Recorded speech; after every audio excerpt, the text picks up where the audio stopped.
Dahil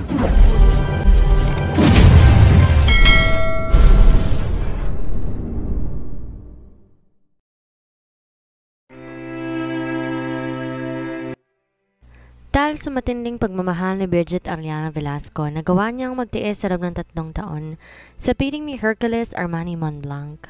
Alam niyang di siya nito mahal pero nangako siya sa abuela nito bago sila ikasal na mamahalin niya ng buong puso si Hercules.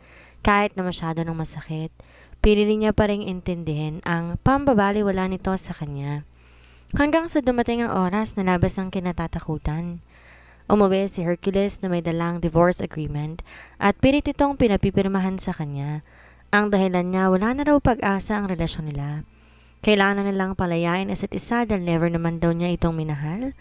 Isa pa, bumalik ng kanyang childhood sweetheart na balak niyang pag-alayan ng kanyang pangalan. Hanggang saan at kailan niya kayang makipakamartir sa ngalan ng pag-ibig? Kaya niya bang magtiis ng another years sa piling ni Hercules? Lalo na't may batang nasa sinapupunan na gusto niya sanang bigyan ng kompletong pamilya. Paano kung dumating na sa punto na iniuwi na ni Hercules ang babaeng mahal nito sa sarili nilang pamamahay? Lulunukin niya na lang ba ang pride niya? Wag lang siyang mahiwalay sa lalaking mahal niya? Or kusa na siyang bibitaw para sa katahimikan ng lahat? Bridget's POV. Sign this. Tapos na ang paging sunod-sunuran ko sa iyo, Bridget. Hindi kita mahal at ito na rin sigurong pagkakataon natin pareho para palayain isa't isa.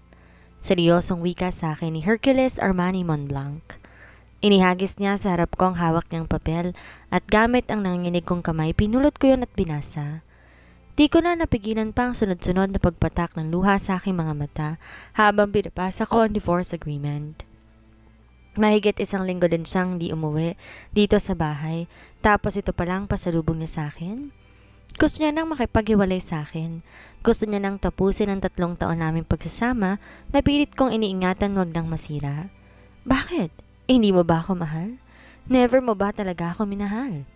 Hercules, alam na alam mo kung paano kita inalagaan sa loob ng 3 taon. Hindi pa ba sapat ang lahat-lahat ng sakripisyo ko at pag-aalaga na binigay ko sa'yo? Ano pa ba ang kulang sa akin? Sabihin mo. Ano pa? Humahagulhol kong bigkas. Hindi ko akalain na dito na pala magtatapos ang 3 taon namin pinagsamahan. Walang kulang, Bridget. Hindi ko rin sinabi sa'yo na alagaan mo ko.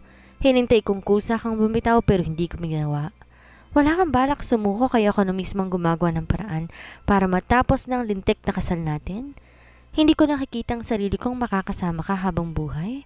Malamig na bigkas niya kasabay ng dobleng sakit ng kalooban na nararamdaman ko ngayon. Lintik na kasal. Huwag mong sabihin hindi ka nag-enjoy. Nagdalik tayo.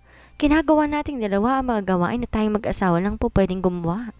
Kung talagang di mo ako mahal, bakit tuwing ginagamit mo ang katawan ko? Nag-e-enjoy ka? Bakit? Umiiyak kong bigkas. Alam ko wala nang dahilan pa para pag-usapan ang tungkol sa bagay na to pero ang sakit kasi talaga eh. Sobrang sakit. Lalaki ako at ikaw ang nandyan para makaraos ako. Hindi ikaw ang babaeng para sa akin kaya wag mo nang pahirapan pang sarili mo.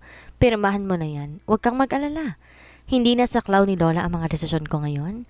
Nasa pangalan ko lang ang parte ng kumpanya kaya hindi niya na magagawang panakot sa akin ang tungkol sa kasal natin para ibitin akong wag ibigay sa akin ng mana ko. Bali wala niyang wika. Pera-pera lang talaga. Sa bagay, kaya lang naman kami kinasal dahil sa hiling ng lola niya. Binantaan siya noon ng lola niya na kung di rin lang ako ang babaeng ihaharap niya sa altar, huwag niya nang asahan pa na may mana siyang matatanggap. At ito na nga yun. Nakuha niya na ang gusto niya. It's a pera na ako. Wala na akong halaga pa sa kanya. Para na akong isang basahan na gusto niyang itapon. Bakit? Siya pa rin ba? Si Rodora pa rin ba ang dahilan? Paano na ako? Paano ng lahat-lahat? Paano kapag malaman to ni Lola? Alam na alam mo na siyang gumawa ng paraan para may kasal tayo 3 years ago. Umiiyak kong bigkas sa kanya. Ako na bahala kay Lola. Maiintindihan niya ako dahil ako ang apo niya.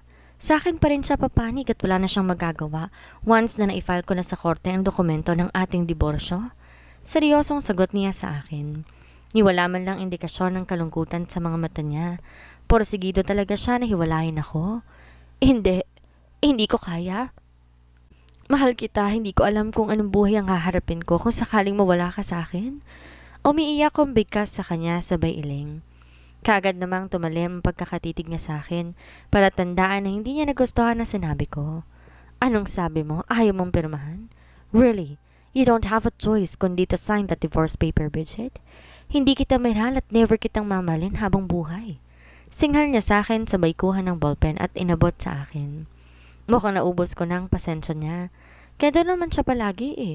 Kapag di niya nakukuha ang gusto niya, sisigawan niya ako. Sign that, don't worry. As long as pirmahan mong papel na yan, automatic, may papasok na pera sa account mo na worth 30 million pesos. Sapat na ang perang yon para makapagsimula ka ulit. Sapat na ang perang yan bilang kabayaran sa lahat ng sakripisyong ginawa mo sa akin. Sapat na ang perang yan bilang kabayaran sa paggamit ko sa katawan mo. Seryoso niyang bigkas sa akin. Sobrang nanliliit ako sa sinabi niya ngayon. Hindi ako isang prostitute para bayaran niya. Katunayan nga siya lang kaisa-isang lalaki na pinag-alahin ko ng katawan ko. Pero wala na. Mukhang hindi importante sa kanya ang tungkol sa bagay na to. Pag-aari na ibang babae ang puso niya at alam ko, si Rodor ang isa sa mga dahilan kung bakit gusto niya nang tapusin ang kasal namin. Alright, bibigyan kita ng 24 hours para pirmahan at magligpit. Gusto ko bago mag 24 hours, wala ka na sa mansong ito. Seryoso niyang wika sa akin at mabilis ang hakbang, lumabas ng kwarto. Pabalibag niyang sinara ang pintuan na siyang dahilan, kaya lumika na malakas na kalabog sa buong paligid. Kaagad ako napagulhol ng iyak. Hindi ko akalain na darating ako sa ganitong sitwasyon. Hindi ko akalain darating ang araw na gusto niya na akong hiwalayan. Kay Hercules nang umiikot ang mundo ko sa loob ng 3 taon. Nanatili akong bilanggo sa mansyon na to sa loob ng 3 taon dahil gusto ko siyang pagsilbihan. Gusto ko siyang bigyan ng satisfaction. Gusto kong ipakita sa kanya na karapat-dapat akong mahalin, pero nabigo ako. Binigo niya na naman ako. Hindi ko alam kung ano bang mali sa akin. Bakit napakahirap niyang abutin? Bakit napakahirap turuan ng puso niya na mahalin ako? Muli ako napatitig sa divorce paper na nagkalat sa sahig. Di ko pa nga pinipirmahan ng naturang papel pero para na akong mamamatay. Para nang sinasaksak ng libo-libong karayomang puso ko. Wala sa sarili na pahawak ako sa impis ko pang puson. Kakagaling ko lang sa doktor nung nakarang araw at sinabi niyang 2 buwan na ako nagdadalat tao. Gusto ko pa sanang banggitin to kay Hercules dahil may 1 linggo din siyang hindi umuwi dito sa mansion pero to naman kaagad ang sinalubong niya sa akin. Divorce paper at gusto niya talaga akong burahin sa buhay niya. Anak, don't worry, nalaban si mommy. Hindi ako papayag na lumaki kang walang ama. Na lumaki kang di tayo buo. Gagawin lahat ni mommy para manatili sa tabi natin ang iyong ama. Umiiyak kong bigkas. Dahan-dahan akong tumayo ng kama at naglakad patungo sa banyo. Di ako dapat umiyak. Hindi pa katapusan ng mundo para magmukmuk ako. Kahit anong mangyari, hindi ako papayag na hihiwalayin ako ni Hercules. Pupuntahan ko si Grandma. Kakausapin ko siya. Magsusumbong ako. Alam kong papanigan niya ako dahil akong pinili niya para maging asawa ng paborito niyang apo. Naghilamas lang ako at hinagod ko ng tingin ang sarili kong refleksyon sa salamin. Kapansin-pansin ang pamumula at pamugto ng aking mga mata. Pinilit kong ngumiti pero luha lang kaagad na lumabas sa mga mata ko. Masakit talaga.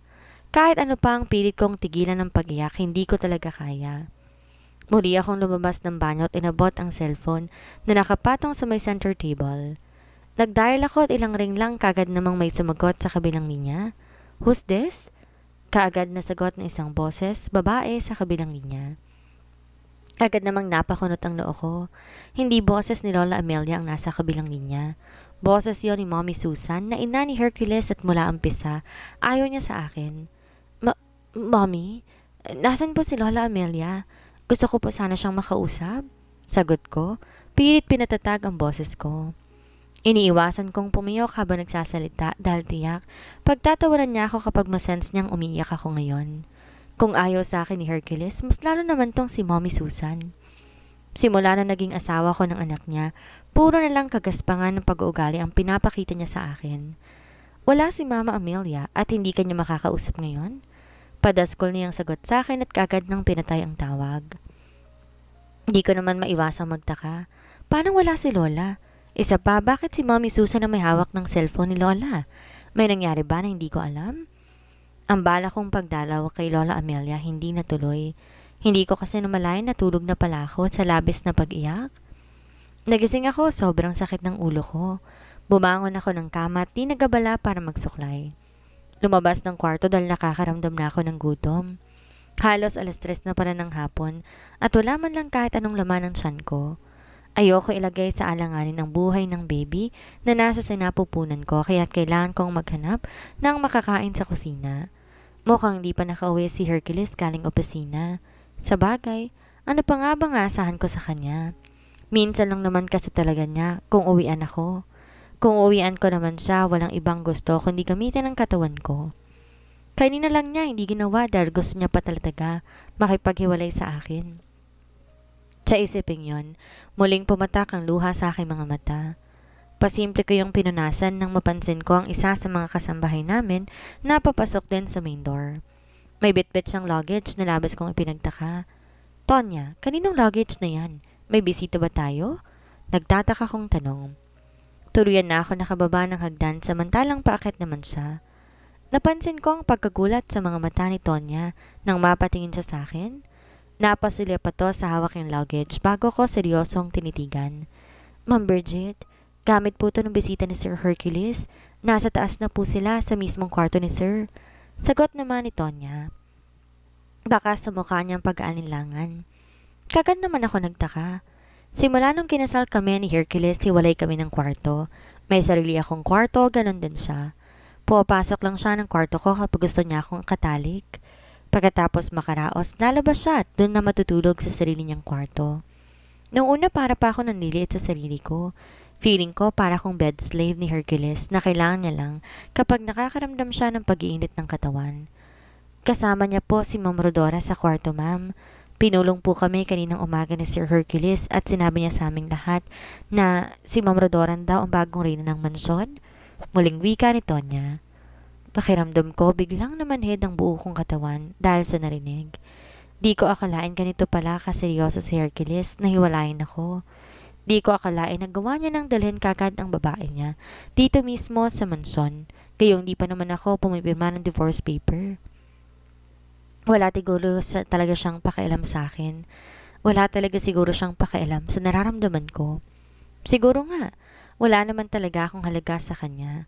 Pinakisamahan niya lang ko para makuha niya ang mana niya. Sorry po ma'am, hindi namin gusto ang bagong babae ni Sir pero wala kaming magagawa kundi ang sundin siya. Muling bigkas ni Tonya. Baka sa mukha nitong pakikisimpatya sa akin, kaya impit na akong napaiyak. Mukhang wala na talaga siguro akong ibang choice kundi pirmahan ang divorce paper na yon. Wala nang pag-asa pa na maayos namin to, lalo na ngayon may ibang babae na siyang dinala sa pamamahay namin at sa kwarto niya pa talaga dinala, kung saan simula nung kinasal kami off-limits na sa akin ang lugar na yon. Wala sa sarili, muli akong napahawak sa aking tiyan. Pakiramdam ko lalo ko ng hina.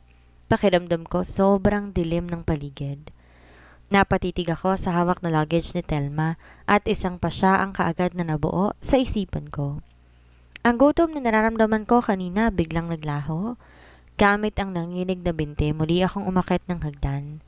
Daan-daan ako naglakad pabalik ng kwarto ko at gano'n na lamang ang gulat ko nang makarinig ako ng mahinang pag-ungol. Nagpalingalinga pa ako sa paligid at gano'n na lang ang gulat ko na mapagtanto ko. Nagaling sa kwarto ni Hercules ang naturang ungol. Mga ungol na parang nasasaktan or nasasarapan. Hindi ko maintindihan at kahit hilamang luha sa mga mata, naglakad ako tungo doon at gano'n na lang ang pagtataka ko. Dahil nakaawang ang pintuan ng kwarto. Naisip ko nga, baka sinadya nila para makita ko kung ano ang ginagawa nila. Para ipaintindi sa akin na wala naman talaga akong dapat ipaglaban. Simula umpisa alam kong ako na ang balakid sa pagsasama nila. Alam kong mula umpisa akong dahilan sa naudlot nilang pagmamahalan. Alam ko, masasaktan ako kapag sisilip ako, pero kinain ako ng matinding curiosity. Ito ang kauna-unahang makakasilip ako sa kwarto ni Hercules sa loob ng 3 taon na ikinasal kami. Kaagad namang lumanding ang mga mata ko sa kama at kaagad ako napahawak sa aking dibdib sa nasaksihan. 2 katawan ang magkahugpong sa ibabaw ng kama habang hindi naman magkamayaw sa kakaungol ang babae. Parang tubig na nag-uunhan na sa pagpatak ang luha sa aking mga mata.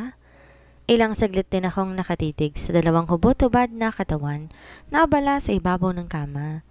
Enjoy na enjoy silang dalawa samantalang eto ko, durog na durog. Pakiramdam ko mababaliw ako sa aking nasaksihan. Hindi kayang tanggapin ng kalooban ko ang lahat-lahat. Ni hindi man lamang ako nakapag ready na posible palang dumating ang ganitong senaryo sa buhay ko. Nanginginig ang aking binte habang naglalakad papalayo sa kwartong iyon. Pilit kong iniipon ang unti-unting nawawala ko ng lakas. Hindi ko alam kung paanong haharapin ang bukas dahil alam ko, kahit anong gawin ko, wala na talagang pag-asa pa na muli siyang bumalik sa buhay ko. Hindi ko na namalayan pa na muli na pala akong nakabalik ng kwarto. Tinitigan ko ang divorce paper na nakapatong sa gilid ng kama at nanginginig ang mga kamay na pinulot ko iyon. Kasabay ng pagpatak ng ilang butil ng luha sa papel ay ang pagdampot ko sa ballpen. Nanginginig ang aking kamay na pinirmahan ng papel kasabay ng malakas na higpin na kumawala sa aking bibig. Sorry baby ha. Sorry kung hindi matutupad ni mommy ang pangako ko sa'yo kani-kanina lang na hindi tayo aalis sa tabi ni daddy. Gustuhin ko man pero hindi talaga pwede. Ayaw niya na sa atin. May iba na siyang gusto. May iba na siyang babae na gustong makasama sa mansyon na ito at hindi tayo yon. Patawad. Umiiyak kong bigkas. Masakit. Walang katulad na sakit. Pero hindi naman po pwedeng ipilit ko kung anong gusto ko. Baka kasi mabaliw ako eh. Hindi ako po pwedeng maging makasarili, lalo na't merong buhay ang nakasalalay sa sinapupunan ko. Siguro kung hindi lang ako buntis, parang gusto ko nang tapusin ang buhay ko. Parang gusto ko nang tumigil sa paghinga, matakasan lamang ang panghihinang bigatit nararamdaman ko ngayon. Kaya lang hindi naman po pwede. Hindi ko pwedeng idamay ang baby ko. Paalam, Hercules Armani Montblanc. Sana hindi na muling mag-cruise ang landas nating dalawa. Pinapalaya na kita. Sana maging masaya na kayong dalawa ni Rodora. Umiiyak kong bigkas kasabay ng pagtanggal ko sa aking suot na wedding ring. Hinalikan ko muna yon bago ko dahan-dahang pinatong sa ibabaw ng dokumentong kapipirma ko lang. Pinahid kong luha sa aking mga mata at dinampot ang aking cellphone at ang nag-iisang maliit na bag. Malungkot kong nilibot ang aking tingin sa paligid. Saksi ang kwartong to sa lungkot at sayang naranasan ko mula sa bisig ni Hercules. Pinapangako ko na hindi na ako babalik pa sa lugar na to. Di na kami babalik pa ng anak ko sa lugar na to. Iiwasan ko na siya sa abot ng aking makakaya. Kakalimutan ko siya alang-alang sa anak namin. Alang-alang sa batang na sinapupunan ko. Hindi ko nahahayaan pa ang sarili kong umiyak dahil lang sa kanya. Hindi siyang lalaking para sa akin. Tama ng 3 taong paghihirap. Tama na ang 3 taong pagtitiis sa bisig niya. Huminga ako ng malalim at mabilis na lumabas ng kwarto. Muli akong napasulap sa pintuan ng kwarto ni Hercules dahil bumukas iyon. Mula sa loob, lumabas si Hercules, walang damit pang itaas. Saglit pa nagtamang aming mga paningin. Malungkot ko siyang initian bago ko nagmamadali na naglakad papaalis. Narinig ko pa tinawag niya ang pangalan ng isa sa mga kasambahay namin, sabay ng muling pagsara ng pintuan ng kwarto. Malungkot ako napangiti habang tuloy-tuloy ang aking paghakbang pababa ng hagdan. Ito na siguro ang pinakamasakit na araw sa buhay ko. Kasabay ng paglaya ko mula sa bisig ni Hercules ay ang pagkawasak ng puso ko. Mahirap pala talaga ang magmahal ng sobra, ni hindi mo man lang magtira para sa sarili ko, kaya naman labis akong nasasaktan ngayon. Pagkababa ko ng hagdan, diretso ang guard habang binubuksan nito ang service gate. Magko-commute po ba kayo ma'am? Gusto niyo po ba itawag ko po kayo ng taxi? Nakangiting tanong sa akin ni Manong Guard. Kagad naman akong umiling. Ayos na po ako, Manong. Kaya ko na po ang sarili ko, salamat. Seryoso kong sagot at mabilis nang lumabas. Pigil ko ang sarili kong lumingon. Mas lalo lamang kasi akong masasaktan kapag gagawin ko yon. Mas lalo lamang akong mahihirapan. Wala sa sarili naglakad ako papalayo sa bahay. Alam ko kahit sino makakakita sa akin ngayon, iisipin na babaliw na ako. Aware ako na sobrang gulo ng buhok ko tapos nakapajama at blouse lang ako. Habang papalayo ako ng mansyon, lalo naman akong nakakaramdam ng panghihina. Nakakaramdam din ako ng pagkahilot nang tingnan ko ang aking paa. Wala man lang akong suot na kahit anong tsinelas man lang. Kaya pala nakaramdam ako ng sakit ng talampakan. Napahinto ako sa paghakbang at muli napaiyak. Ako na yata ang pinakamalas na tao sa buong mundo. Parang gusto ko na lang tumakbo sa gitna ng kalsada, magpasagasa sa mga dumaraang sasakyan. Parang gusto ko lang tapusin ang buhay ko. Nasa ganong kalagayan ako nang mapansin ko ang paghinto ng isang itim na sports car sa gilid ng kalsada. Itutuloy ko na sana ulit ang aking paghakbang nang marinig kong may biglang nagsalita. Sister-in-law? Sabi ko na nga ba ikaw yung nakikita ko kanina? Nakangiting agad na bigkas ng driver na naturang sports car. Wala sa sarili na patitig ako sa kanya at agad kong nakilala si Lucas. Ang half-brother ni Hercules na bihira ko lang din makita dahil di ako umaattend sa mga mahalagang okasyong meron ang angka ng mga Mont Blanc. Kung hindi pa si Lola Amelia ang mag-initiate na umattend ako, malabo na isasama ko ni Hercules. Saan ang punta mo? Tsaka ayos ka lang ba? Bakit ganyan ang itsura mo? Bakit ka hinayaan ng baliw kong kapatid na maglakad mag-isa dito sa gilid ng kalsada? Ang init oh! Sunod-sunod na tanong ni Hercules kasabay ng pagsapo ko sa aking ulo. Nakaramdam ako ng matinding pagkahilo at bago pa ako bumagsak sa lupa, nasalo na ako ng matipunong bisig.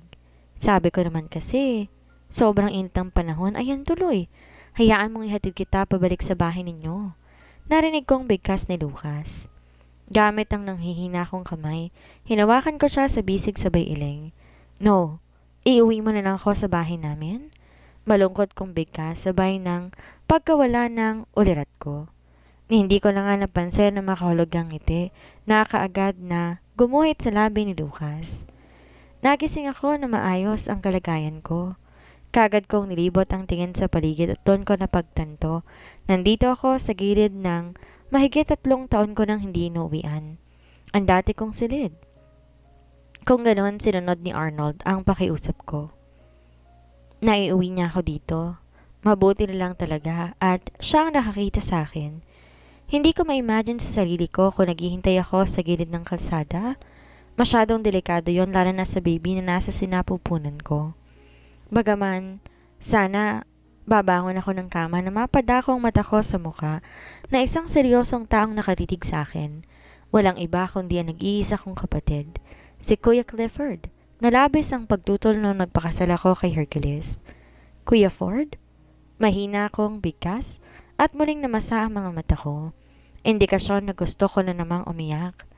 Sa totoo lang, pagod na rin ako kakaiyak eh. Kaya lang di ko talaga kayang pigilan ang mga mata ko. Kusa talagang lumalabas ang luha sa aking mga mata. Malamig ang mga matang tumitig sa akin si Kuya Ford. Tanda na hindi siya masaya sa mga nangyayari sa akin. Anong nangyari? Bakit ka nadaanan ka ni Lucas na nasa gilid ng kalsada? Naglalakad mag-isa. Seryoso niyang tanong sa akin. Baka sa boses niyang inis kaya napasinghot ako. Iniwasan kong lalong maiyak sa harap niya dahil tiyak. Hindi niya yun magugustuhan pero pasaway talagang luha ko. Gusto niya talagang lumabas. Kuya, si Hercules, ayaw niya na sa akin. Iniwalayan niya na ako. Umiiyak kong bigkas. Saglit siyang natigilan sabay ng pag-iling. Ano pa bang bago? Noon pa naman, ayaw na sa'yo ng taong yon. Pero ikaw tong mapilit, Bridget. Kailan ka ba magigising sa katotohanan na hindi kay bagay ng lalaking yun? Hindi ka niya mahal kaya tumigil ka na. Seryoso niyang sagot sa akin. Lalo namang nag-uunahan sa pagpatak ang luha sa aking mga mata. Marin ako napapikit sa bedsheet at napatitig kay Kuya Clifford. Gusto ko nang bumalik sa dati. Gusto ko nang balikan ang dati kong buhay. Gusto ko na siyang kalimutan. Tulungan mo ako, kuya? Bigkas ko. Ang kaninang malamig na pagtitig niya sa akin ay napalitan ng kislap. Kislap ng tuwa na never kong nakita sa kanya simula na nagpakasal ako kay Hercules. Sigurado ka na ba sa desisyon mong yan? Tanong niya sa akin. Kagad naman ako napatango. Buntis ako at gusto kong ilayo sa kanya ang bata.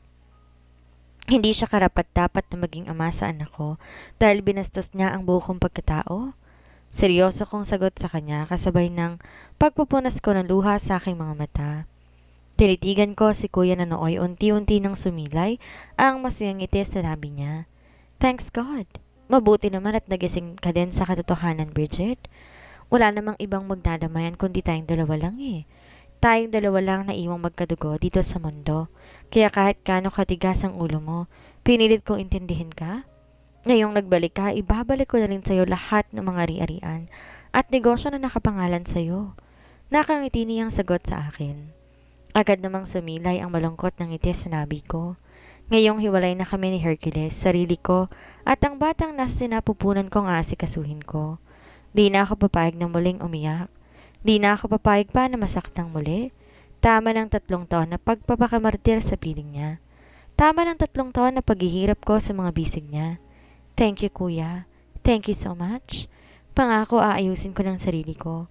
Muli kong ibabalik ang dating ako, hindi na kita bibiguin. Di na magiging matigas ang ulo ko. Nakangiti kong sagot. Kagad siyang lumapit sa akin at mahigpit akong niyakap. Welcome back, my little sister. Mahal na mahal ka ng kuya. Sagot niya sa akin.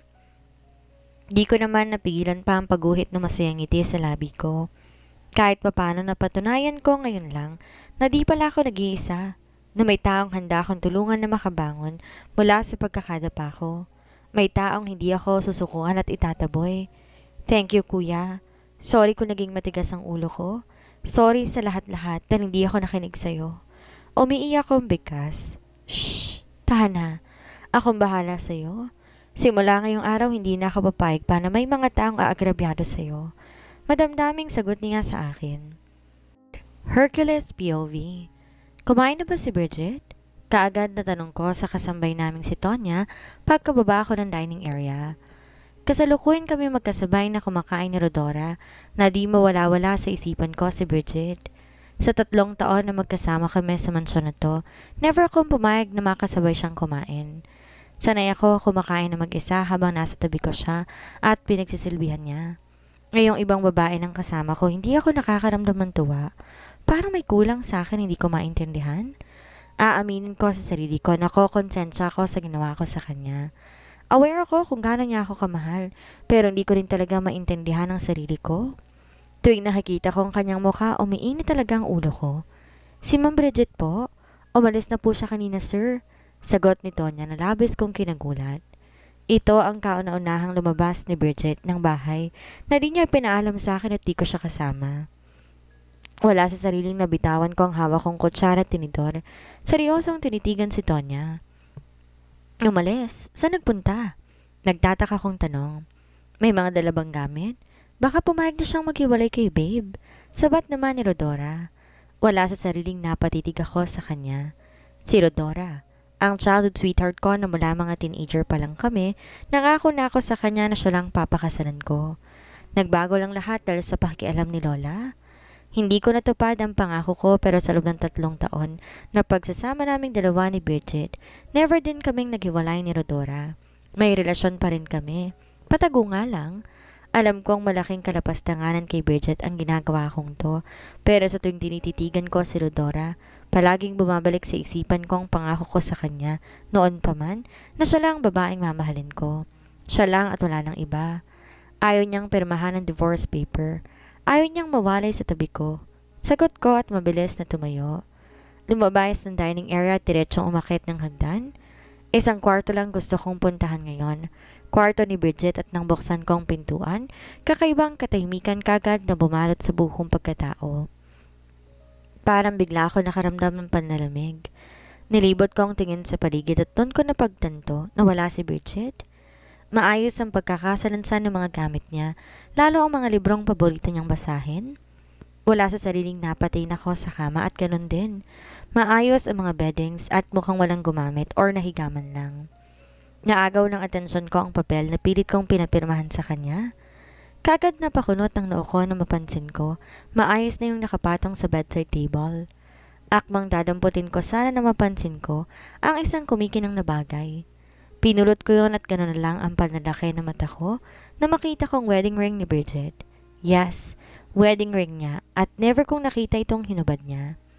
Parang bigla nanginig ang laman ko at kaagad dinampot ang divorce agreement at binuklat. Ganon lang ang panlulumo ko na makita ko. Pirmado na to ni Bridget. Pinirmahan niya na ang divorce agreement namin pero bakit di ako masaya? But feeling ko may isang importanteng bagay ang biglang nawala sa akin. Bakit parang nasasaktan ako ngayon? Dahil ba nasanay na ako sa presensya niya dito sa mansyon? Dahil ba hindi na ako sanay na wala na siya? Umalis na ba siya? Pinirmahan na niya? Napukaw lang ako sa aking pagmumuni-muni nang marinig ko ang boses ni Rodora. At nang lingunin ko siya, nakatayo siya sa pintuan ng kwarto habang may matamis ng ngiti na nakaguhit sa labi. Kaagad kong nailapag ang divorce paper at mabilis na naglakad papalapit sa kanya. Hindi ka pwede dito, off limits ka. Bigkas ko sabay hawak sa braso niya at halos kalad ka rin ko na siya paalis. Kaagad kong sinara ang pintuan ng silid at seryosong tinitigan si Rodora. Di porket pinayagan kitang pumasok dito sa mansyon, malaya mo nang gawin lahat ng gusto mo. Seryoso kong wika sa kanya. Napansin ko ang pagkagulat sa mata nito habang titig na titig sa akin. Hercules, ano bang nangyayari sa'yo? Hindi ako si Bridget para pagsabihin mo ng ganyan. Ako si Rodora, ang childhood sweetheart mo. Nakangiti niyang bigkas. Tinitigan ko siya sabay tango. I know. At gusto mong magtagal dito sa mansyon, sundin mo ang sinabi ko. Ayun, ayokong pumapasok ka sa kwarto na yan. Sagot ko sa kanya sabay turo sa kwarto na kasarado. Ang kwartong 3 taon din ginamit ni Bridget.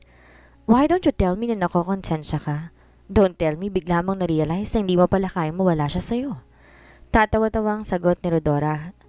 Hindi ko siya pinansin bagkos mabilis akong bumaba ng hagdan. Palabas na ako ng bahay na makasalubong ko ang aking half-brother na may nakaguhit na masayang ngiti at napatingin din sa akin. Paano ka nakapasok? Ilang beses ko bang sasabihin sa'yo, bawal ka dito? Galit kong sita sa kanya. Nalakas naman tong natawa sabay sulyap kay Rodora na nasa likuran ko lang. Mukhang may dahilan kung bakit nagpa siyang asawa mong layasan ka. I think di ko na kailangan pa ng confirmation mula sa'yo. Malinaw na sa akin ang lahat. Hiwalay na kayo at pwede ko nang ligawan ng babaeng matagal ko nang gusto. Nakangisi nitong bigkas. Kaagad na nanlaki ang mata ko dahil sa sinabi niya. Don't dare. Hindi pa na po proseso sa court ang divorce namin, kaya wala kang karapatang landiin ang asawa ko. Galit kong singhal sa kanya. Tumawa lang to ng malakas at matalim ang mga matang tinitigan ako. Sorry bro. Kahit alam kong ilang beses mo na siyang pinagsawaan, hindi pa rin ako kayang tanggapin saya ng buong puso. Gagawin ko siyang reyna sa palasyo ko at hindi ko gagawin ang mga kasamaang ginawa mo sa kanya. Seryosong bigkas ni Lucas na lalong nagpakulo ng dugo ko. Ngayon pa lang parang gusto ko ng pagsisihan ang ginawa kong pagpapapirma ng divorce paper kay Bridget.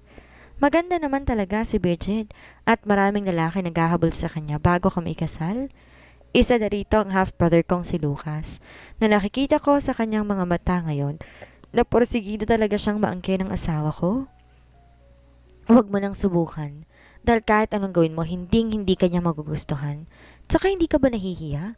Ang babaeng pinagsawaan ko na, willing mong saluhin? Ganyan ka ba kalaki ang inggit mo sa akin dahil pati asawa ko gusto mong agawin sa akin? Galit kong singhal kay Lucas. Malakas naman tong napahalakhak. Di niya man lang ininda ang sinasabi ko. Lahat ng nasa iyo gusto kong agawin? Nagpapatawa ka ba, Hercules? For your information, wala akong inagaw sa'yo. Nagkataon lang talaga na matagal ko ng gusto si Bridget. At ngayong naghiwalay na kayo, sisiguraduhin ko, hindi mo na siya makukuha pa ulit sa akin? Nakangisi niyang bigkas at mabilis na siyang naglakad papaalis. Hindi ko na napigilan pa ang pagkuyom ng kamao ko. Mabilis kong sinundan si Lucas at hinawakan siya sa balikat. Hindi pa naumpisa ng proseso ng divorce namin sa korte, kaya hindi po pwede ang iniisip mo. Hanggat hindi pa napapawalang bisang kasal namin dalawa ni Bridget, hindi mo siya po pwedeng ligawan? Galit kong singhal sa kanya. Really? Paano kung ayoko? May magagawa ka ba? Tsaka ano bang pinuputok ng butsi mo? Bakit parang di mo tanggap ang desisyon na ikaw mismong gumawa? Don't tell me na nagbagong isip mo. Nang iines niyang tanong sa akin. Di ko na napigilan pa ang sarili ko. Mabilis ko siyang binigwasan kaya napadaing siya sa sakit. Ang kayhuan ay kayhuan at hindi pwedeng agawin ni Pedro. Galit kong singhal kay Lucas. Bigla akong nalimutan na nasa paligid lang pala si Rodora at narinig niyang lahat ng sinabi ko. Wala na akong pakailam pa. Ngayon ko lang din lubos na naisip na hindi ko pala kaya na mawala sa akin si Bridget. Kung ano man ang ginawa ko kay Bridget. Hindi ko rin alam. Really? Talagang binanggit mo pa sa akin ang ganyang kasabihan, ha? Isang kasabihan na hindi mo na ina-apply sa sarili mo. Sagot naman ni Lucas. Natigilan naman ako. Parang gusto ko na tuloy na iuntog ang sarili ko sa pader nang ma-realize ko kung ano ang ginawa ko kay Bridget. Kung ano nga bang dahilan kung bakit tuluyan na akong nilisan. Ako ang nagtulak sa kanya para gawin yon. Pero bakit nasasaktan ako ngayon? Dahil ba sa ego ko?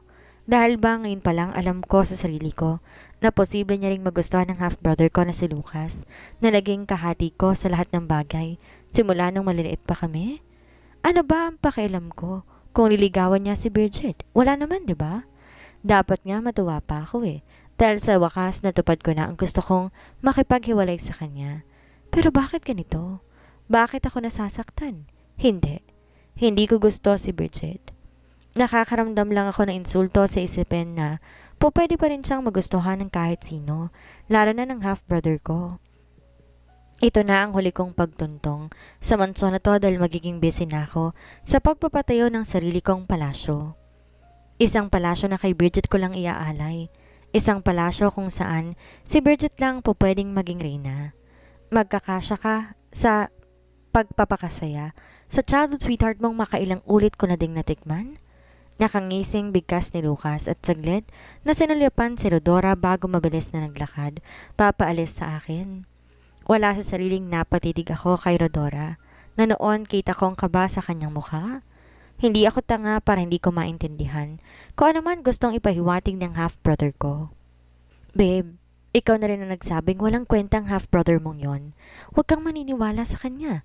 Tiyak ginagalit ka lang niya dahil gusto niyang makaganti siya sa'yo. Hugas kamay na bigkas ni Rodora. Inisang hakbang ko ang pagitan naming dalawa at seryoso ko siyang tinitigan. Huwag kang magkakamaling gumawa ng bagay na hindi ko magugustuhan. Kung hindi, alam mo na kung paano ko magalit. Seryoso kong bigkas habang titig na titig ako sa kanyang mga mata. Alanganin naman siyang tumango. Promise, malinis ang konsensya ko. Hindi ako gagawa ng mga bagay na hindi mo magugustuhan. Sagot niya. Tinitigan ko muna siya bago ako naglakad papalabas ng mansyon. Naramdaman ko naman na muli akong sinundan ni Rodora. Babe, hayaan mo na yung half-brother mo na magpakabalaw kay Bridget. Ayaw mo pa nun? Ngayong hiwalay na kayo ni Bridget, matutuloy na ang matagal nating pangarap na makapagpakasal tayo. Narinig kong bigkas ni Rodora. Wala sa sarili, muli akong napalingon sa kanya. Umiling-iling ako bago nagsalita. Right. Hindi pa tayo kasal kaya wala pa sigurong dahilan para tumira ka dito sa mansyon. Malamig kong sagot sa kanya. Napansin ko ang pagkadismaya sa mukha nito pero hindi ko na pinansin pa. Mabilis ang hakbang na umakyat ako ng hagdan at diretso sa kwarto. Kinuha ang maleta niya at ilan pa sa mga gamit niya at hinila na papalabas. Ipapahatid na kita sa driver ko. Tatawagan na lamang kita kapag may kailangan ako sa'yo. Malamig kong bigkas. Bigla naman siyang naluha at napakapit sa akin. Hercules, ano bang sinasabi mo? Bakit bigla na lang nagbago ang desisyon mo? Akala ko ba gusto mong dito na ako tumira? Mahal mo na ba siya? Ha? Mahal mo na ba si Bridget kaya ka nagkakaganyan? Lumuluhan niyang tanong sa akin.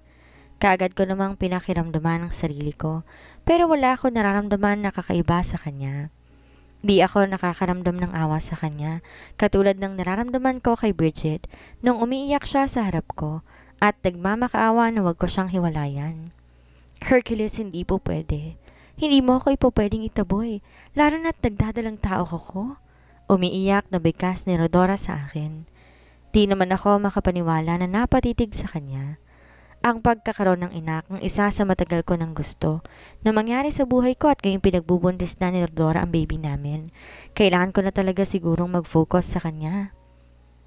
Total naman mula umpisa, wala ko ibang gustong babaeng makasama habang buhay, kundi siya lang. Bridget's POV. Kaya ko ng sarili ko, kuya. Nandyan naman si Manong driver para ihatid ako sa ospital. Nakangiti kong wika kay Kuya Clifford. Kasalukuyan kaming kumakain ng breakfast. Gusto niya akong samahan sa ospital para sa check-up pero tumanggi ako. Ayokong istorbohin siya dahil alam ko kung gaano siya kaabala sa negosyo at sa opisina. Are you sure? Ngayong buntis ka, Kailangan mong magdoble ingat. Hayaan mo, ikukuha kita na magbabantay sa'yo para masigurado ko ang kaligtasan mo sa lahat ng oras. Sagot niya sa akin. Nakangiti naman akong umiling. Kuya, hindi mo na kailangan pa na gawin yan. Hindi naman ako high profile ng tao eh. Ang alam ng lahat, isa akong ordinaryong tao na lumaki sa orphanage. Nakangiti kong sagot sa kanya. Oo, yun ang alam ng lahat. Isa akong nurse noon at isa rin naging pasyente ko sa Lola Amelia. Sa kabila ng pagtutol ni Kuya Clifford sa kursong kinuha ko, kung di ako nagpatinag. Mula bata pa ako, pangarap ko na talagang maging nurse. At kahit na ilang beses akong kinausap ni Kuya, hindi ko siya pinakinggan. Mayaman kami. Bago mamatay ang mga magulang naming dalawa ni Kuya sa aksidente, nag-iwan sila ng limpak-limpak na salapi sa amin. Pero wala akong pakialam. Namuhay ako ng simple habang abala si Kuya sa negosyo namin hanggang sa nakagraduate ako at naging lisensyadong nurse. Nagtrabaho ko sa isang ospital at doon ko nga nakilala si Doña Amelia. Tuluyan kong isinikreto kahit kanino kung sino ko. Namuhay ako ng simple at ordinaryong tao. Walang ibang nakakaalam sa tunay kong pagkatao, maliban kay Kuya Clifford at Lucas. Paanong hindi malalaman ni Lucas? High school pa lamang, magkakilala na kami. Na silang dalawa ni Kuya Clifford. Buo nga si Lucas ng pangangaliwa ng ama ni Hercules na ilang taon na ring patay. Aware din ako na hindi sila magkasundo ni Hercules kaya nung pinakausapan ko siya na wag niyang ipagsasabi kahit kanino kung sino ba talaga ako, ay kaagad na siyang nakiayon. Wala naman daw siyang pakialam sa buhay ng ibang tao. Sa lahat ng nahawakan kong mga pasyente ni Doña Amelia, ang pinakamabait, nakapagpalagayan kami ng loob hanggang sa ituring niya ako na parang apo niya. Pagkalabas niya ng ospital, kinuha niya akong private nurse niya at doon ko nga nakilala si Hercules. Na love at first sight ako sa kanya at hindi yun nakaligtas sa mga mata at ng mababait na si Lola Amelia. Magaling kang mag-alaga at alam ko, maaalagaan mo na maayos sa mga apo ko. Gusto kong ikaw ang magiging asawa niya. Naalala ko pang wika ni Lola Amelia. Nung una tumanggi ako, lalo na nga't grabe ang pagtutol ni Mommy Susan. Ang ina ni Hercules, patay gutom na nga ang tawag niya sa akin. Sip-sip lamang daw ako kay Lola Amelia dahil daw sa kayamanan. Kung alam lang siguro nila ang katotohanan sa tunay kong pagkatao, hindi siguro nila ako tatratuhin na parang basura. Kinilikuran kong yaman ko para lang makasamang anak nila. Nakipagtikisan ako kay Kuya Clifford, masunod lang ang gusto ko.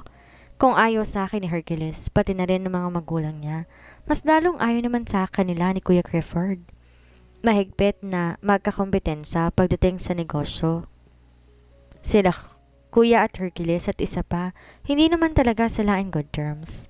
Kung ano man ang dahilan, pilit kong iwinawakse sa isip ko dahil sa matinding pagmamahal ko kay Hercules. Bridget, magkapatid tayo. At wala ko ibang hangad kundi ang kabutihan mo. Sana sa pagkakataong to makinig ka sa akin. Magiging ina ka na at sana, yakapin mo kung anong buhay man ang meron ka. Wika niya. Dahan-dahan naman akong tumango sabay ngiti.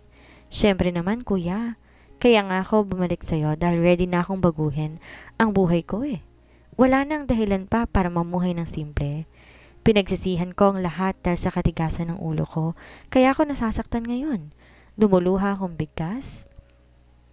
Kaagad ako na napaayos ng tayo, si kuya, sabay naman dantay ng kanyang kamay sa tuktok ng buhot ko. Hinaplos-haplos niya iyon habang may mga ngiting nakaguhit sa labi niya. Nabigo din ako na protektahan ka noon. Masyado ako naging abala sa negosyo at dumating na nga sa punto na nakalimutan ko na may kapatid pala ako. Pangako, simula ngayong araw, hindi ako papayag na masaktan ka. Hindi ako papayag na may manakit pa sa'yo. Babawi si kuya. Mahal na mahal kita, Bridget.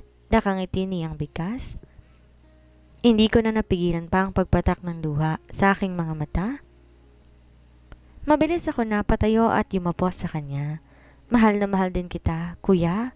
Sorry po kung matigas ang ulo ko. Humihikbi kong bigkas. Narinig ko pa ang mahina niyang pagtawa, sabay tapik sa likod ko. Hindi matigas ang ulo mo. Nagkataon lang na naging curious ka sa paligid mo. Gusto mo lang sigurong subukan ang lahat. Kasama sa growth mo ang nangyari sa'yo kaya naging wise ka na. Nandito lang ako para i-guide ka. Nandito lang ako at tanda kang supportan sa lahat ng bagay. Sagot niya sa akin. Pagkatapos na madamdamin namin pag-uusap ni Kuya Clifford, kaagad na siyang umalis ng mansion para pumasok ng opisina. Naligo na lang din ako at nagpatid sa driver papunta ng ospital. Di naman ako pinahihirapan ng pagbubuntis kong to, pero gusto kong masigurong nasa maayos na kalagayan ang baby sa aking sinapupunan. Kasalukuyan ako naglalakad sa mahabang pasilyo ng ospital nang maramdaman kong may biglang bumangga sa akin. Nang itaas kong aking paningin, mukha ni Hercules at Rodora ang una kong nasilayan. Ouch! Tingnan mo ang ex mo. Nananadya talaga siya. Binangga ba naman ako? Paano na lang kung may nangyaring masama sa baby natin, Hercules? Maarting bigkas niya. Di naman ako makapaniwala dahil sa narinig. Buntis si Rodora. Magkakaanak na sila? Kaya pala naging porsigido siya na pirmahan ko ang divorce paper dahil nagdadalang tao na pala ang kabit niya. Ang saklap. Anong ginagawa mo sa ospital na to? Sinusundan mo ba ako? Ilang beses ko pa ba na ipapaintindi sa'yo na wala ng pag-asa pa ang pagsasama natin? Magkakaanak na kami ni Rodora, kaya tumigil ka na. Galit na singhal sa akin ni Hercules. Hindi pa nga ako nakakabawi sa narinig ko tungkol sa pagbubuntis ni Rodora. Heto na naman. Pinahiya na naman ako sa mismong harapan pa ng kanyang kabit. Kung nandito ako sa ospital na to, wala ka na sigurong pakialam pa. Wala na akong balak pa maghabol sa iyo, Hercules. Hindi mo ba nakita? Pinirmahan ko ng divorce paper na yan, kahit po pwede ba? Lubayan mo na ako. Mahinahan kong bigkas pero sa totoo lang, para nang sasabog ang puso ko sa sobrang sama ng loob. Bakit siya pa? Bakit siya pa ang minahal ko? Kay liit talaga ng mundo. Bakit sa dinami-rami ng mga tao na po pwede kong makasalubong at makasalumuha?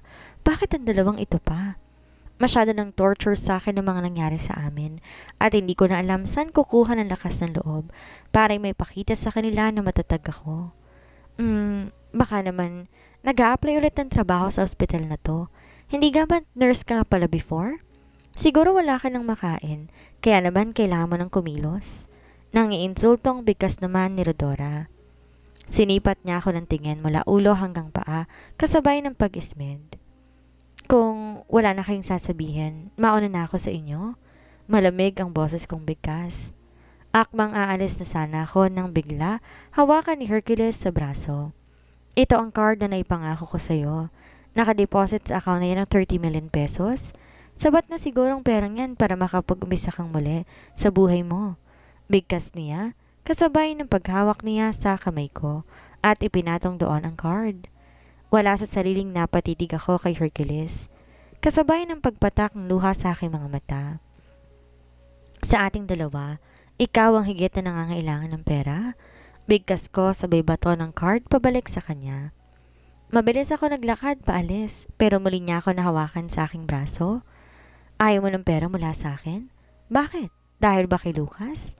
Sinagot mo na ba siya? Kayo na ba? Nanlilisik ang mga matang tanong niya sa akin. Seryoso ko naman siyang tinitigan. Hindi ako kagaya mo, kaya wag mo akong pagbibintangan. Hindi ka ba nahihiya? Para akong asong ulol na tumatahol sa harapan ko. Nakakala mo ikaw tong masyadong naagrabyado. Nang iinsulto kong bigkas, Lara namang nagsalubong ang kilay niya. Galit akong tinitigan sa mga mata, sabay ismed. Hindi ko akalain na may tinatago ka rin palang tapang, Bridget. Sa pinapakita mo ngayon sa akin, lumabas din ang tunay mong kulay. Pinagsisihan ko kung bakit ako naging sunod-sunuran kay Lola noon. 3 taon ang nasayang sa buhay ko nang dahil sa'yo. Bigkas niyan lalo pang nagpadurog sa puso ko. Sobrang sikip ng dibdib ko dahil sa pagpipigil ko na umiyak.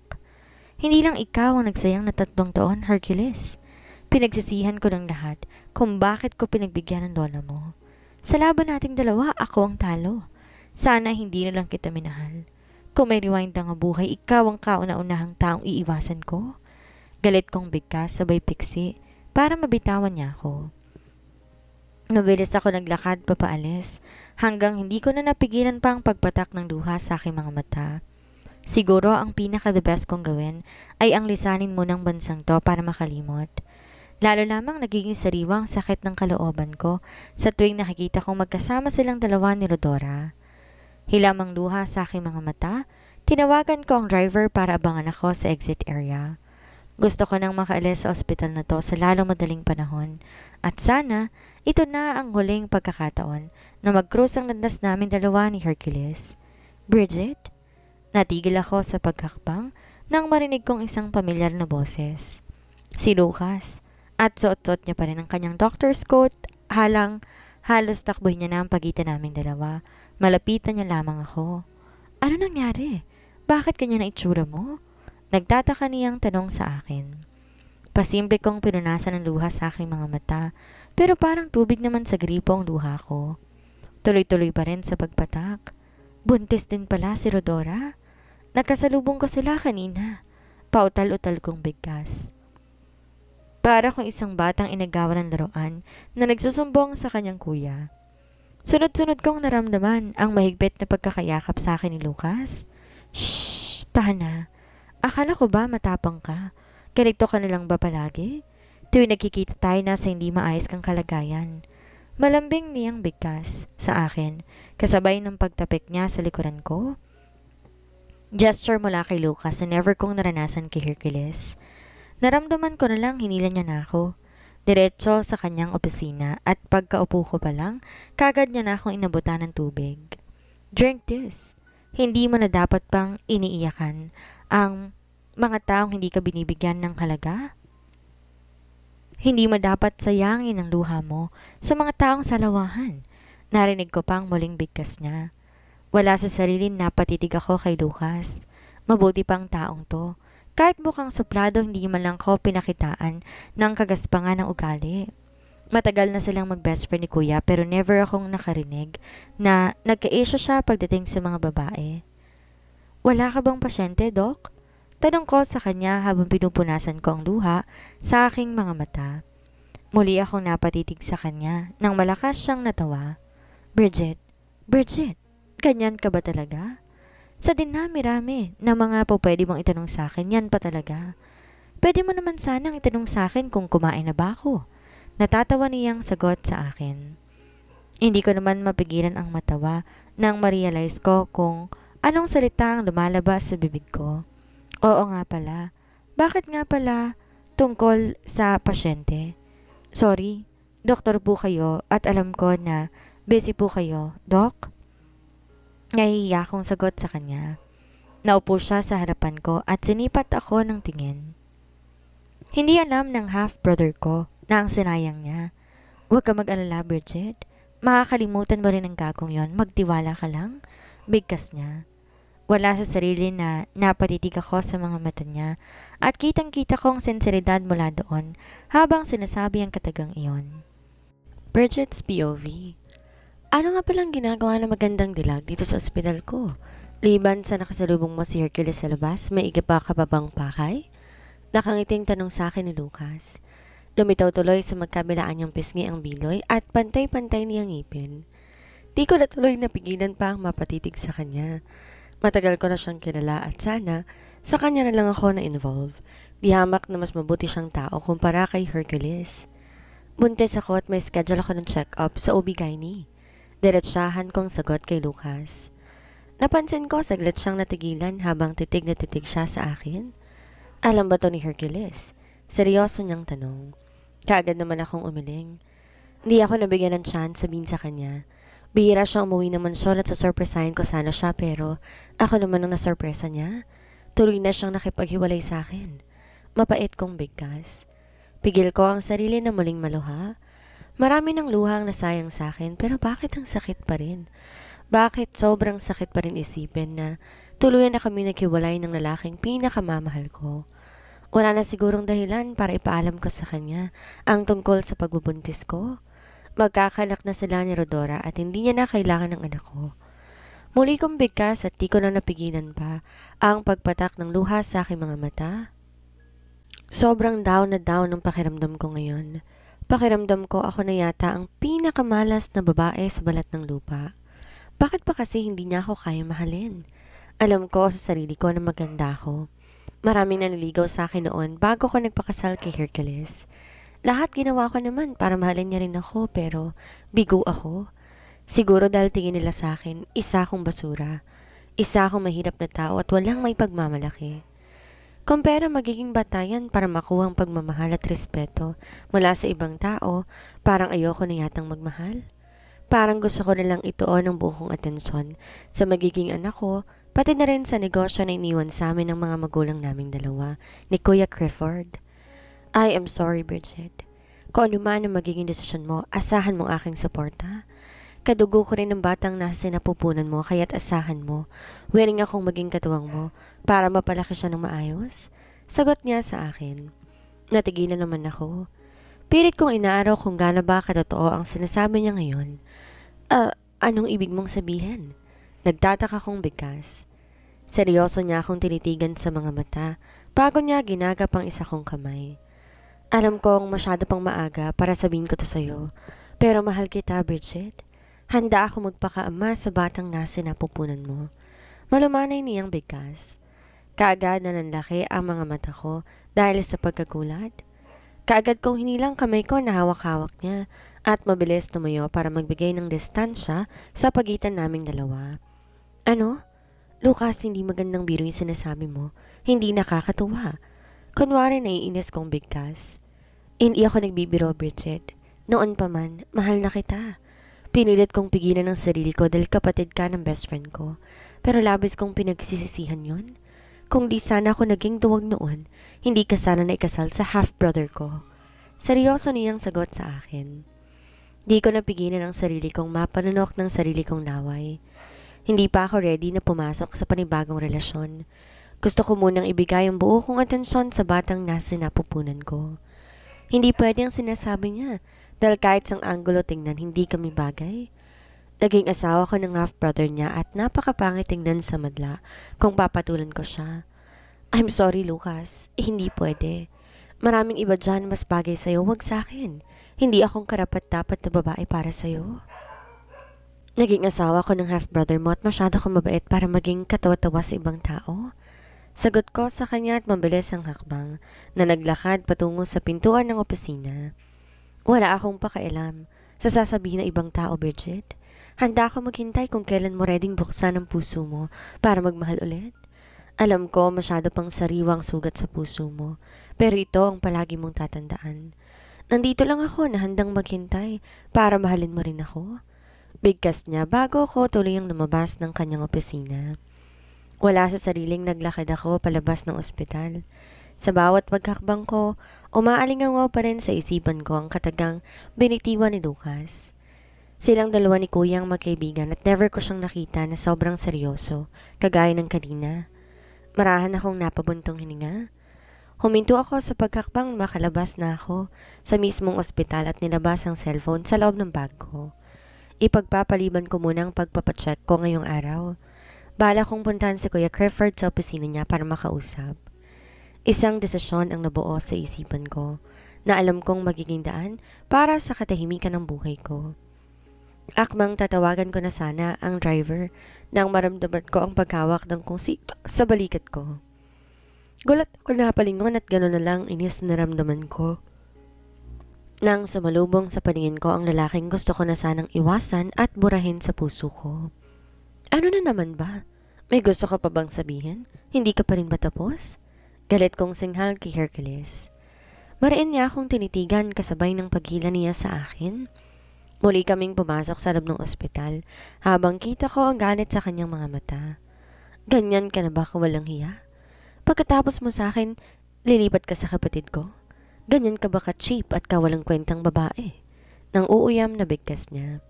Ramdam ko ang pagkasuklam sa boses niya kaya hindi ko na napigilan pa ang sarili ko. Lumipad ang palad ko sa kanyang pisngi na siyang naging dahilan kaya't lalo nanlisik ang mata niya sa galit. How dare you para sabihin sa akin yan? Ano ba, Hercules? Hindi ka ba talaga titigil? Bakit ba ayaw mo pa akong lubayan? Galit kong singhal sa kanya. Lalo naman dumiin ang pagkakahawak niya sa braso ko. Titigil? Nagpapatawa ka ba? Hindi ko maintindihan kung anong pinakain mo kay Lola. Bakit ba masyado siyang amazed na amazed sa'yo at dumating pa sa puntong pilit kanyang ipinakasal sa akin? Muli niyang bigkas. Matalim ko siyang tinitigan sa kanyang mga mata, kasabay ng pagakong pagtawa. Heto na naman kami. Sa dating issue pa rin ba? Hindi pa rin ba siya nakaka-move on? Gayong sobra din siyang nag-enjoy sa katawan ko. Bakit hindi siya tanungin mo? Wala na akong panahon para makipag-usap sa'yo, Hercules. Kung ano man ang gagawin ko sa buhay ko, wala ka na doon. Bigkas ko at malakas na bumiksi. Kagad niya naman akong nabitawan. Sana ito na ang huling pagkakataon na magkikita tayo. Sa susunod na magkasalubong pa tayong muli, huwag mo na akong pansinin. Magkunwari tayo pareho na hindi natin kilalang isa't isa. Seryoso kong bigkas at mabilis na naglakad paalis. Muli, pumata kamasaganang luha sa aking mga mata. Ano ba? Gusto ko lang naman makauwi na eh. Pero bakit ayaw kong tantanan ng mga taong to?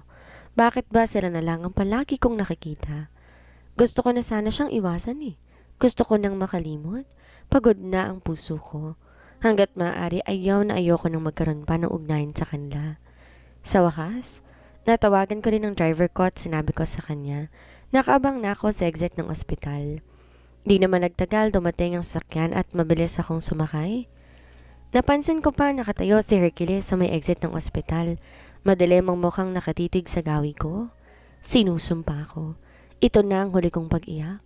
Hindi ko nahahayaan pa na muli siyang makalapit sa akin.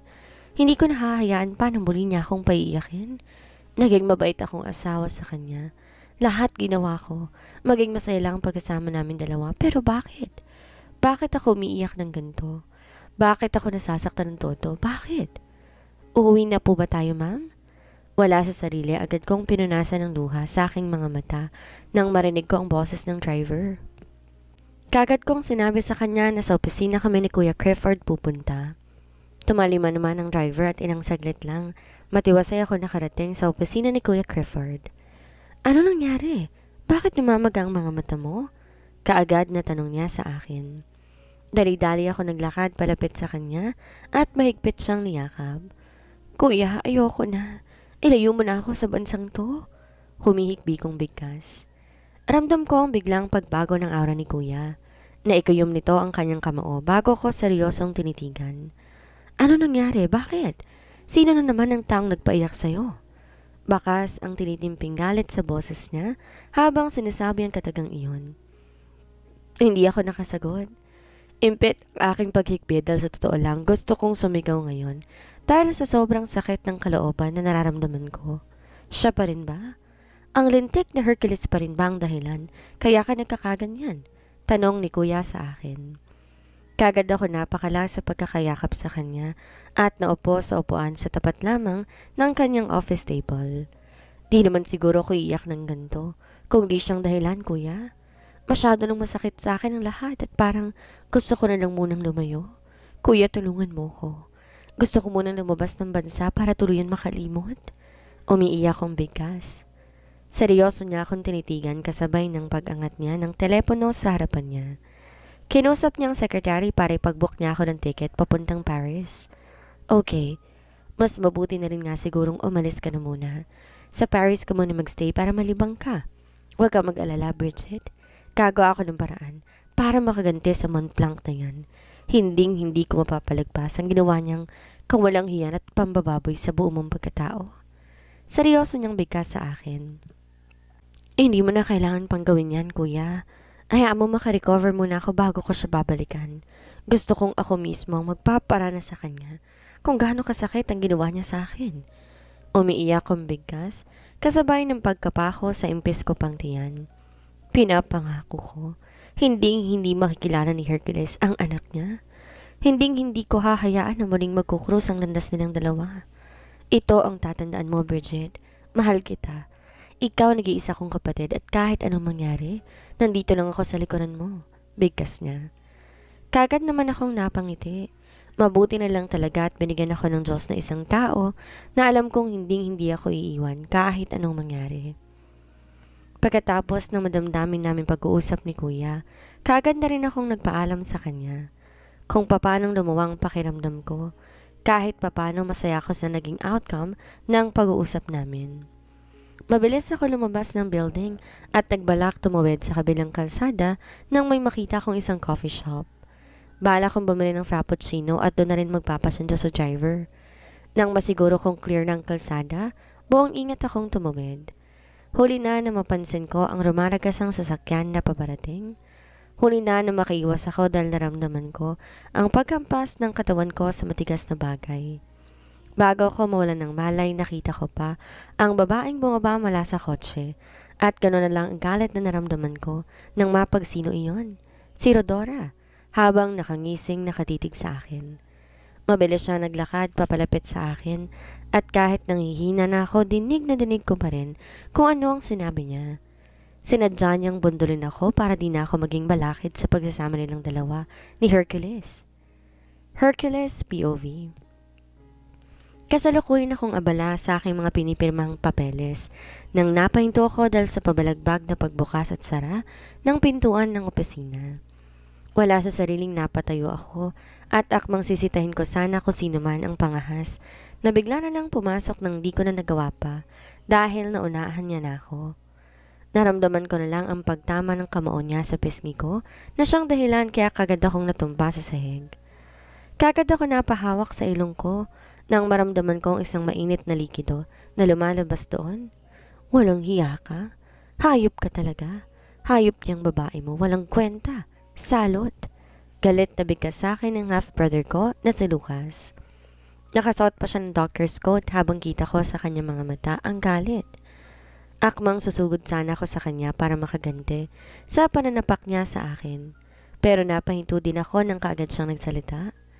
Ganyan ka na ba, kawalang kwentang tao?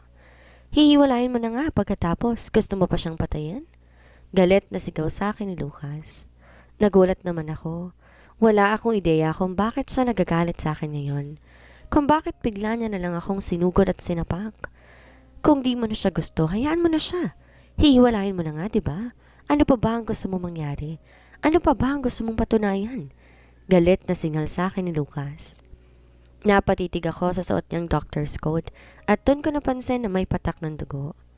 Nagtataka akong napatitig sa kanya dahil ramdam ko ang galit sa boses niya habang sinasabi ang katagang iyon. Nababaliw ka na ba? Ano bang problema mo? Galit kong singhal sa kanya. Noon pa man di na kami magkasundo. Di na kami in good terms nitong half-brother ko. Siguro dahil bunga siya ng pagkakasala ni Daddy at ang ina nito ang dahilan kaya't nagkalabo-labo ang pamilya namin. Mas pinili ni Daddy na makasama sa kanila kumpara sa amin na legal niyang pamilya. Magmamaang-maangan ka pa ba? Bakit hindi mo binantay ng kabit mo? Alam mo ba kung anong ginawa niya? Alam mo ba kung anong ginawa niya kay Bridget? Galit na singhal sa akin ni Lucas. Lalo naman akong naguguluhan. Hindi ko talaga siya maintindihan. Ayaw pa akong diretsahin. Alam mo bang isa siya sa sakay ng kotse nung nasagasaan si Bridget? Galit na bigkas niya sa akin. Kaagad nanlaki ang mata ko sa gulat. Hindi ko alam ito. Wala akong ideya sa mga nangyari dahil nakita at nakausap ko pa lang kanina si Bridget bago ako dumiretso dito sa opisina. Anong sabi mo? Si Bridget nasagasaan? Galit kong bigkas kay Lucas. Pagkaksyang tumawa at nalilisik ang mga mata, tinuro niya ako. Bakit hindi si Rodora ang tanungin mo? Bakit hindi ang babaeng yun ang kausapin mo kung anong ginawa niya kay Bridget? Galit na sigaw ni Lucas. Kasabay na malakas na paghampas niya sa lamesa ko, gamit ang dalawa niyang kamay. Kinalat niya pa ang mga papeles sa lamesa ko at kulang na lang pumatay ng tao dahil sa galit. Tulala naman akong napatitig sa kanya. Hindi ko lubos maisip na mapapahamak si Bridget dahil sa katangahan ko. Hindi ko lubos maisip na baka may masamang mangyari sa kanya dahil sa kagagawa ng ibang tao na hindi na rin iba sa akin. Kamusta siya? Kamusta si Bridget? Nangihina akong tanong. Parang bigla na wala ng lakas ang tuhod ko. Daan-daan ako napaupo sa aking swivel chair habang nakatitig kay Lucas. Hindi deserve ni Bridget na mangyari to. Hindi kanya deserve na maranasan lahat ng to at lalong di niya deserve na umiyak ng dahil sa'yo. Galit na bigkas ni Lucas at mabilis siyang lumabas ng opisina. Pipigilan ko pa sana siya dahil gusto ko pang malaman kung kamusta na si Bridget ngayon. Pero para akong biglang nawala ng lakas. Hindi ko na nga napansin pang pagpatak ng luha sa aking mga mata. Nanatili akong tahimik habang nakaupo dito sa loob ng aking opisina. Gustong-gusto kong alamin ang sitwasyon niya, pero natatakot ako sa posibleng maging sagot sa akin. Paano kung napahamak siya? Paano kung di siya nakaligtas? Habang buhay ko bang dadalhin sa konsensya ko ang nangyari sa kanya? Boss, tumawag po si Madam Rodora. Kailangan niya po ng tulong ninyo. Nasa police station siya ngayon dahil sa kasong hit and run. Imporma sa akin ng personal secretary ko na si Alwin. Hindi ko man lang namalayan ang pagpasok niya dito sa loob ng opisina. Alamin mo kung kumusta siya. Alamin mo ang kalagayan ni Bridget. Mahinang bigkas ko, kasabay ng pagkuyom ko ng aking kamao. Hindi ko maintindihan kung ano ang nangyari sa akin, pero sobrang natatakot ako ngayon. Paano na lang kung di siya makaligtas? Paano kung di siya makasurvive at habang buhay ko na siyang hindi makikita? Puntahan mo siya sa AB Medical Center. Doon sa dinala pagkatapos ng aksidente. Ibalita mo kagad sa akin kung anong kalagayan niya. Bigkas ko. Dahan-dahan tong tumango at mabilis na nagpaalam sa akin para sundin ang utos ko. Lumipas ang higit 2 oras. Feeling ko ito na yata ang pinakamahabang oras ng buhay ko. Habang naghihintay ako na resulta tungkol sa pinapagawa ko kay Alwin, hindi rin matigil-tigil ang malakas na tibok ng puso ko. Para ko nahihirapan huminga. Di na rin ako makapag-focus sa mga papeles na nasa harapan ko. Nahinto ako sa aking pagmumuni-muni nang marinig ko ang pagtunog ng aking cellphone. Dali-dali kong sinagot yon nang mapansin ko na ang sekretary ko na si Alwin ang tumatawag. Kagad kong tinanong sa kanya ang kalagayan ni Bridget. Pasensya na po, boss. Hindi naglabas ng kahit anong statement ng ospital. Liban sa kapatid mong si Lucas, may mas malaking tao pa ang humarang para may sa publikong kalagayan ng dati ninyong asawa. Pagbabalita sa akin ni Alwin. Di ko na napigilan pa ang pagkuyom ng aking kamao at isang desisyon ang kaagad na nabuo sa isipan ko. Pupunta ako ng ospital at hindi ako papayag na sekreto pati sa akin ng half-brother ko ang kondisyon ni Bridget. Kung kanina ako ang sinugod ng half-brother kong si Lucas, ako naman ang sumugod sa kanya ngayon. Halos sirain kong pintuan ng opisina niya. Malakas kong itinulak at kagad sinugod ang gulat na si Lucas. Anong ginawa mo? Kailan pa pwedeng maging confidential ang record ng asawa ko? Galit kong singhal sa kanya at maigpit ko siyang hinawakan sa kanyang kwelyo. Oh, napasugod ka bro. Bigla mo bang na-realize ngayon kung gaano ka kasama sa ex-wife mo? Kaya nandito ka ngayon sa ospital ko? Nakangisi niyang sagot sa akin. Hindi ko man lang siya nakitaan ng pagkasindak dahil sa galit ko. Mariin niyang hinawakan ng magkabilaan kong kamay at halos pilipitan niya yon matanggal lamang sa pagkakahawak sa kwelo niya. Hindi ako nakikipagbiroan sa iyo, Lucas. Nasaan si Bridget? Nasaan ang asawa ko? Galit kong singhal sa kanya. Padaskol ko siyang binitawan at umatras ng ilang hakbang sa kanya. Napansin ko naman ang pagtaas ng sulok ng labi niya na para bang nang uuyam. Your ex-wife, bro. Simula nung pinalayas mo siya sa mansyon, alam mo dapat sa sarili mo na hindi mo na siya asawa. Galit na singhal niya sa akin. Di na ako nakapagpigil pa. Malakas ko siyang inundayan ng santok sa sikmura pero nakaiwas siya. Hindi siya tinamaan ng kamao ko. Oo, magaling nga palang kapatid kong to sa martial arts. Kung sa physical na sakitan, hindi talaga ako uubra sa kanya. Walang panamang lakas ko kumpara sa skills niya. She's gone. Habang buhay mo na siyang hindi makikita. Malamig na bigkas ni Lucas, kasabay ng malakas sa tibok ng puso ko. Bigla ko naramdaman ang panginig ng kamay ko at nanghihinang napaupo sa bakanting upuan. Parang namanhid ng buo kong katawan sa balitang aking narinig. Nangyari na ang labis kong kinatatakutan. Wala na si Bridget.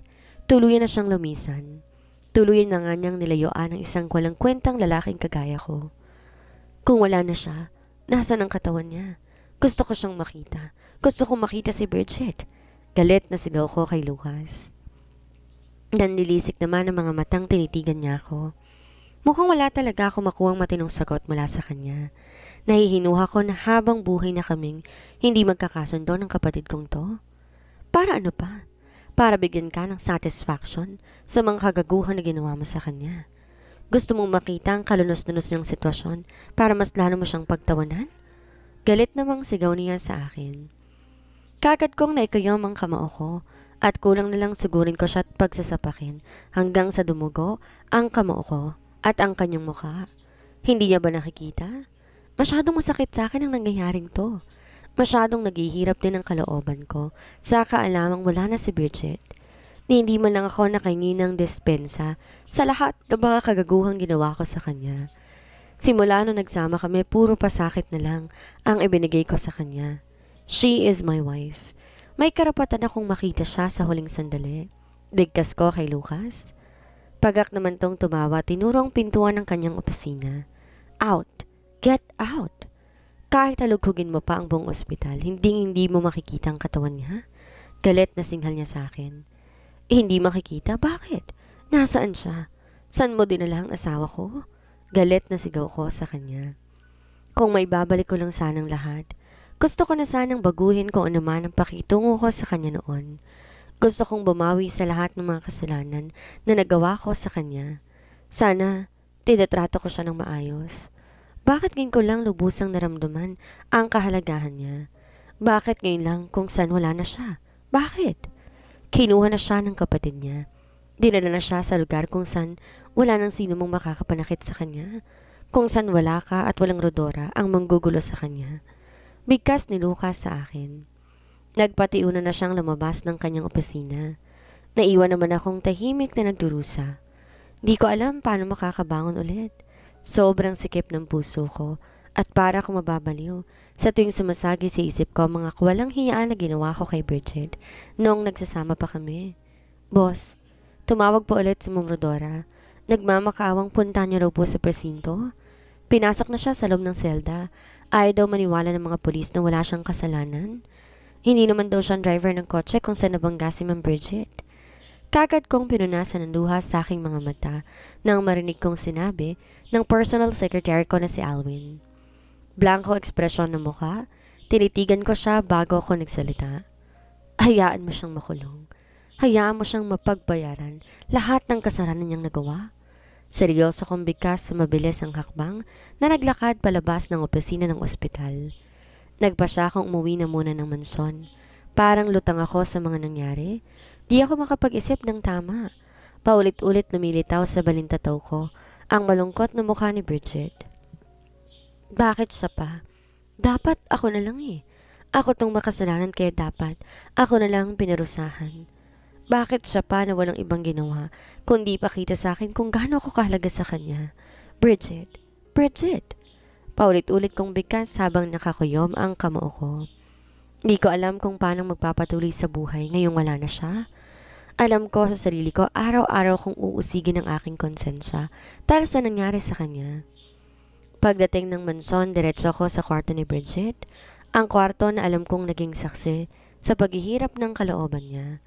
Ang kwartong naalala ko lang pasukin sa tuwing nakakaramdam ako ng init ng katawan. Hercules POV. Hungkag ang pakiramdam na nahiga ako ng kama. Hanggang ngayon di pa rin lubusang matanggap sa sarili ko na wala na siya. Hindi na kami magkikita at malabo na maging masaya ako dahil alam ko habang buhay akong uusigin ang aking konsensya dahil sa nangyari sa kanya. Nanatili ako sa loob ng kwarto ni Bridget hanggang sa gumabi na. Tahimik ako nakahiga sa kama niya para sana damhin ang presensya niya. Hindi ko nga pinagkakabalahan buksan ng ilaw. Di ko ininda kung gaano kadilim ang buong paligid. Gusto kong mag-isa. Gusto kong magmuni-muni. Hindi ako nakakaramdam ng gutom kahit oras na ng dinner. Dilat na dilat ang aking mga mata hanggang sa muling sumikat ang araw. Kahit isang idlip lang di ko nagawa kaya't nung may kumatok sa pintuan ng kwarto, para akong bangag na tumayo at naglakad patungo doon para tingnan kung sinong nasa labas. Hercules, ano bang ginagawa mo? Alam mo bang buong gabi kaming sobrang nag-aalala? Kaagad na salubong sa akin ng aking ina na si Mommy Susan. Di ko pinansin ang pagbubunga nga niya at kagad ako naglakad pabalik ng kama. Patihaya ako nahiga habang nakatutok ang mga mata ko sa kisame. Lumilipad pa rin ang isipan ko patungo kay Bridget. Hercules, ano ba? Kinakausap pa kita, ano bang nangyayari sa'yo? Nakikita mo bang sarili mo sa harap ng salamin? Nakadrugs ka ba? Muling bigkas ni Mommy. Muli akong bumangon at blankong ekspresyon ng mukha na tinitigan ko siya. Napasugod kayo. May importante po ba kayong sasabihin? Walang gana kong tanong sa kanya. Nandidilat ang mga matang pinamewangan ako nito bago nagsalita. Bakit di ka gumawa ng paraan para makalabas ng kulungan si Rodora? Alam mo ba na torture para sa kanyang naging sitwasyon niya sa loob ng city jail? Na hindi ka man lang nagpadala ng abogado para tulungan siya sa sitwasyon niya? Galit niyang bigkas. Di ko napigilan ng mapaismit dahil sa narinig ko sa kanya. Dapat lang sa kanya yon. Pinatay niya si Bridget kaya't dapat lang mabulok siya sa kulungan. Bali wala akong bigkas. Sa isang iglap biglang nagbago ang pagtingin ko kay Rodora. Napalitan niyo ng galit sa isiping alam ko. Sinadya niyang ipabundol si Bridget sa personal driver na binigay ko sa kanya. Ayaw ko siyang mahirapan noon kaya't lahat ng bagay ibinigay ko. Mula sa tinitirhan niyang malaking bahay hanggang sa kanyang mga luho. Nakalimutan ko na may asawa palang naghihintay sa akin sa pag-uwi ko ng bahay. Isang asawa na never kong nabigyan ng pagpapahalaga at kahit isang pirasong regalo man lang hindi ko naabutan. Isang asawa na walang ginawa kundi ang maging sunod-sunuran sa akin mapasaya lamang ako. Narinig mo ba ang sinasabi mo, Hercules? Buntis si Rodora. Paano kung may mangyaring masama sa batang na sinapupunan niya dahil sa kapabayaan mo? Kung patay na si Bridget, edi goodbye. Who cares? Isa siyang hampas lupang babae at walang maghahabol hanggang sa pagkaguluhan ng uod ng katawan niya. Galit na bigkas ni Mommy. Kagad kong naikuyom ang kamao ko dahil sa sinabi niya. Hindi kayang tanggapin ng kalooban ko na ganito pala kababa ang tingin nila kay Bridget. Mom, narinig niyo ba yung sinasabi ninyo? Kahit anong gawin niyo, asawa ko siya. At sana magkaroon man lang kayo ng kahit konting respeto sa kanya. Galit kong sambit. Halos manginig ang laman ko sa galit. Ngayon ko lang lubos na isip ko nung klaseng impyernong naranasan ni Bridget sa piling ko. Si Lola lang ang kakampi niya. Si Lola na halos ilang linggo na rin na nakakonfine sa ICU ng ospital. Inatake ng sakit sa puso dahil nalaman niyang nabuntis ko si Rodora.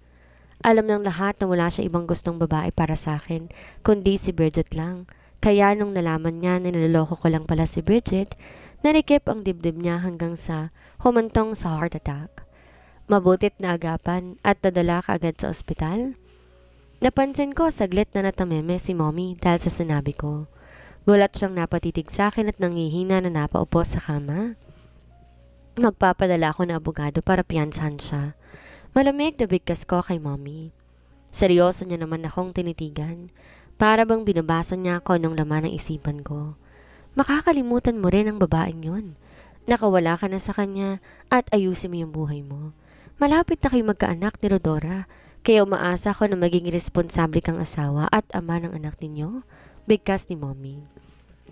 Di ko na siya sinagot pa. Parang wala akong narinig na naglakad palabas ng kwarto. Imposibleng sinasabi niya dahil ngayon palang alam ko sira-sira na ang buhay ko.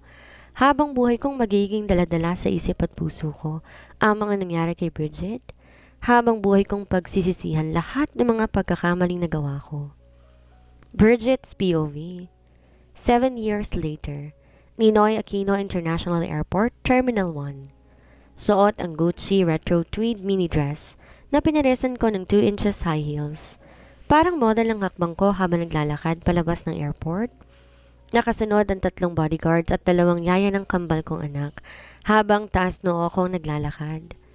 Hawak ko sa kanang kamay ko si Selena Rain at sa kaliwang kamay ko naman ay si Stell Kaiser, ang kambal kong anak na muntik nang mawala sa akin 7 years ago dahil sa kinasangkutan kong aksidente na kagagawa ng mga taong gusto kong mawala ng tuluyan dito sa mundo. Agaw pansin din kami sa ibang mga behero. Alam ko lahat sila nakatingin sa gawin namin at kinikilala kung sino ko. Sa bagay, sino ba namang hindi mapapatingin sa kagaya ko? Simula nung namuhay ako sa Paris, France, talagang ginawa kong lahat para lang alagaan kong sarili ko. Lalo ako nagpaganda at minahal kong sarili ko. Dagdagan pa ng 2 kong cute na anak na kahit sino sa mga kakilala at mga kaibigan ko'y nanggigil sa kanila dahil sa angkin nilang kakuitan at kadaldalan. Malayong malayo na ako sa dating Bridget. Niyakap ko na kung sino ako at kung anong klaseng pagkatao meron ako. Maalwan akong namuhay at binili ko ang nais ko. Kung di lang sa pakiusap ng Kuya Clifford ko, wala na talaga akong balak pang bumalik ng bansang ito. Mas gusto ko sa Paris. Malayo sa sama ng loob at kabiguan. Ma'am, nasa labas na po ang kuya ninyo at ang driver? Narinig kong bigkas ng isa sa mga bodyguards ko. Huminto ako sa pagkakpang sabay tanggal sa sunglass na nasa aking mga mata at pasimple kong nilibot ang tingin ko sa paligid. Kahit na nandito pa kami sa loob ng airport, ramdam na ramdam ko ang atmosfera ng Pilipinas. Ang bansang pilit kong tinakasan noon para makalimot. Okay. Malamig kong bigkas at muli, binalik sa mata ko ang sunglass na suot ko. Hindi lang ang physical na kanyuan ko ang binago ko, pati na rin ang personality ko.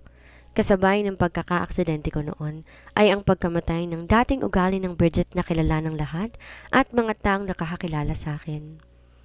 Pagkalabas namin ng airport, kagad sumulubong sa amin ang mainit at malinsangang temperatura ng Pilipinas. Narinig ko pa sabay na nagreklamong kambal kong anak. Di ko naman mapigilan ng mapangiti. Wow, so hot! Sabay pang bigkas ng dalawa. Nilibot ko ang tingin sa paligid at ganun lamang ang pagguhit ng masayang ngiti sa labi ko nang mapansin ko si kuya na naglalakad na papalapit sa amin. Kaagad bumitaw ang kambal sa pagkakahawa ko at excited na sinilubong ang kanilang Tito Clifford. Uncle! Magkasabay pa nilang bigkas. Kita ko ang tuwa sa kilos ng dalawang bata. Naguunahan pa silang dalawa na mahalikan ang uncle nila. Di ko na napigilan ang muling pagguhit ng ngiti sa labi ko. Muli kong tinanggal ang suot kong eyeglass at naglakad din papalapit sa magtito. Kamusta kuya? Ano ba yan? Ang init talaga ng bansang to. Look at my face. Hulas na yata ang makeup ko eh. Reklamo ko kay Kuya Clifford. Siyempre, kunwari lang naman yun. Kahit 7 taon akong nanirahan sa Paris, France, hinahanap-hanap pa rin ng sistema ko ang mainit na klima ng bansang ito. Kaya nga, wala nang dahilan pa para magtagal tayo sa lugar na to. Kung pumayag ka na lang sana na private jet na lang ang sakyan nyo, hindi sana ganito kahabang biyahe ninyo. Angal naman ni Kuya. Tama siya. Sa paglipas ng taon, lalong lumaki at naging successful ang kumpanya na iniwan ng mga magulang namin. Napasama kaming dalawa ni Kuya bilang isa sa pinakamayaman na individual ng bansa. Kahit nasa Paris ako, nag-umpisa na rin akong magtrabaho. Jewelry designer ako at nag-aakit din ako ng milyon-milyong pera sa kumpanya namin. Gusto ko ma-experience ng mga anak ko na sumakay sa isang commercial plane. Nakalabi kong sagot kay Kuya at kaagad na nagpatiunang maglakad patungo sa kotse. Agad naman akong pinagbuksan na isa sa mga bodyguards ko ng pintuan kaya mabilis na akong sumakay. Kaagad naman sumunod si Kuya. Pinasakay niya muna ang kambal kong anak na halos ayaw nang humiwalay sa kanya bago siya naupo sa tabi ko. Well, ayoko na makipag-argue sa iyo tungkol dyan. Pasalamat na lang ako dahil pinakinggan mo ko na bumalik ka ng bansa. Nakangiti niyang bigkas sa akin. Pinagtataasan ko lang siya ng kilay sabay halokip-kip. Inaanap ka ng ilan sa mga investors natin. Gusto ka na nilang makilala. Masyadong matagal ng panahon na naging sekreto ang buo mong pagkatao sa madla. Ito na sigurong tamang pagkakataon para lumabas ka sa iyong lungga at magpakita sa lahat bilang heiress ng Velasco Group of Companies. Sagot ni Kuya sa akin. Kuya, I'm not an heiress. Isa lang ako. Di ko na natuloy pa ang sasabihin ko nang bigla sumabat si Kuya. You are. Nag-iwan ng mga magulang natin ng malaking kayamanan na nakapangalan sa ating dalawa, kaya matatawag ka na isa sa mga tagapagmana noon. Ito na ang pagkakataon mong ipakita sa lahat kung gaano ka kagaling sa business world, my little sister. Bigkas niya sa akin. Di ko tuloy mapigilan ng pagguhit ng masayang ngiti sa labi ko. Why not naman, di ba? Nandito ako sa bansang to hindi para magpakasaya. Isa sa mga dahilan kaya muli akong bumalik sa bansang to dahil gusto kong balikan ang mga taong nang api sa akin noon. Mga taong muntik nang kumitil sa buhay ko at sa buhay ng kambal kong anak. Maghanda ka. Sa susunod na linggo, magpapa-welcome party ako para sa'yo at doon na rin kita ipakikilala sa lahat bilang bagong CEO ng Velasco Group of Companies. Bigkas ni Kuya na labis kong kinagulat. Muli ako napatitig sa kanya. Kitang-kita ko kung gaano siya kaseryoso. Nagbibiro ka ba? Bibigyan mo ako ng ganyan kalaking responsibilidad? Bakit? Saan ka ba pupunta? Iiwan mo ang posisyon mo dahil lang sa akin? Seryoso kong bigkas sa kanya. Mahina siyang natawa sabay hawak sa aking kamay. Nandito ka na kaya pagkakataon ko na rin sigurong gawin ko kung ano man nais ko. Nakangiting bigkas niya sa akin. Kuya, kaya naman halos inaraw-araw mo akong kulitin para pauwiin eh. May plano ka na pala dyan. Sabihin mo sa akin, ano bang balak mong gawin? Bakit bigla-bigla mo lang tatalikuran ng posisyon mo at ipapaako mo sa akin? Hindi ka ba natatakot na baka bumagsak ang kumpanya sa mga kamay ko? Seryoso kong wika sa kanya. Susubukan ko siyang takutin dahil alam ko, kano niya kamahal ang negosyo na naiwan ng mga magulang namin, pero mukhang walang epekto. Tinawanan niya lamang ako. Malaki ang tiwala ko sa iyo, little sister. Alam ko mas magaling ka kumpara sa akin kung ang paghawak ng negosyong pag-uusapan. Tingnan mo nga, ilang taon ka palang nag-umpisang magtrabaho, pero ang laki na naitulong mo sa kumpanya natin para mas lalong tumaas ang revenue taon-taon. Malaki ang tiwala ko sa kanya kaya panatag kong iwan sa iyang pamamahala ng kumpanya natin. Huwag kang mag-alala. Nasa likod mo lang ako palagi. Di naman porket bibitawan kong posisyon na yan, tuluyan na ako maglalaho, hindi ba? Hindi mangyayari yun. Nakangiti niyang bigkas sa akin. Parang gusto ko tuloy magmaktol. Ibig lang kasi nitong sabihin sa mga susunod na araw ng buhay ko dito sa Pinas. Mas lalo na ako magiging busy. Bakit? Saan ka ba pupunta? Ano ba ang balak mong gawin? Nagtataka kong tanong kay kuya.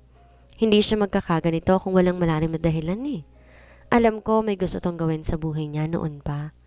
Balak kong maglayag at maghanap ng sirena sa karagatan. Bigkas niya na labis kong kinagulat. Di ko tuloy mapigilan na mapanganga habang titig na titig sa kanya. Inaaro ko kung seryoso ba siya sa sinasabi niya, pero sana nang mapansin ko na mukhang di naman siya nagbibiro, malakas akong natawa. Kidding? Serena? As in mermaid in English? Tawang-tawa kong bigkas. Di ko akalain may pagka-joker din pala tong kapatid ko. Sa dinami-rami pa talagang po pwedeng huntingin, Serena pa talaga na malabong nag-i-exist sa mundong to? We never know. Not totally a mermaid na may buntot na isda. Babaeng kakaiba sa mga babaeng nakilala ko dito sa syudad. Tumatanda na rin ako at kailangan ko nang maghanap ng mapapangasawa, sagot niya. Kagad ko naman siyang tinaasa ng kilay at tumalukip-kip.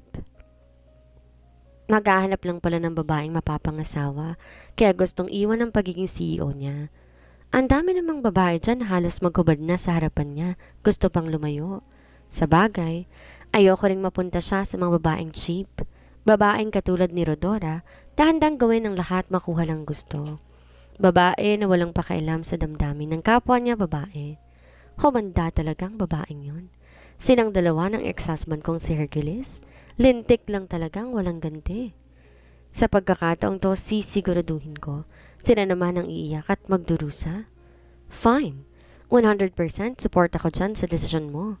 Pero kapag makahanap ka ng sirena ng buhay mo, nang mapapangasawa mo, bumalik ka ha? Wala rin akong balak magkaburo sa kumpanya natin. May iba akong gustong gawin sa buhay ko at hindi para maging CEO hanggang pagtanda ko. Sagot ko kay kuya.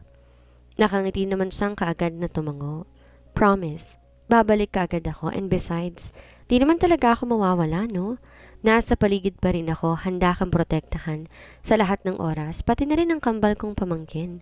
Sagot niya sa akin. Di ko na lang pinansin ang sinabi niya. Kaagad na akong pumikit. Bakit ba sobrang traffic dito sa Metro Manila? Kung ano-ano nang napag-uusapan namin pero di pa kami nakakarating ng bahay. Halatang pagod na rin ang kambal dahil nakatulog na sila sa kandungan ng kanilang mga yaya. Alam kong may bala ka, kaya napili kitang umuwi ng bansa. Huwag kang mag-alala. Nandito ako para suportahan ka sa lahat ng bagay. Muling bigkas ni kuya, kaya muli akong napadilat ng aking mga mata at direktang tumitig sa kanya. Kita ko ang pagbabago ng mood niya. Naging seryoso na siya ngayon na parabang may gustong ipahiwatig ang matalim niyang tingin. Malaki ang kasalanan nila sa akin, kaya pagbabayaran nila yon.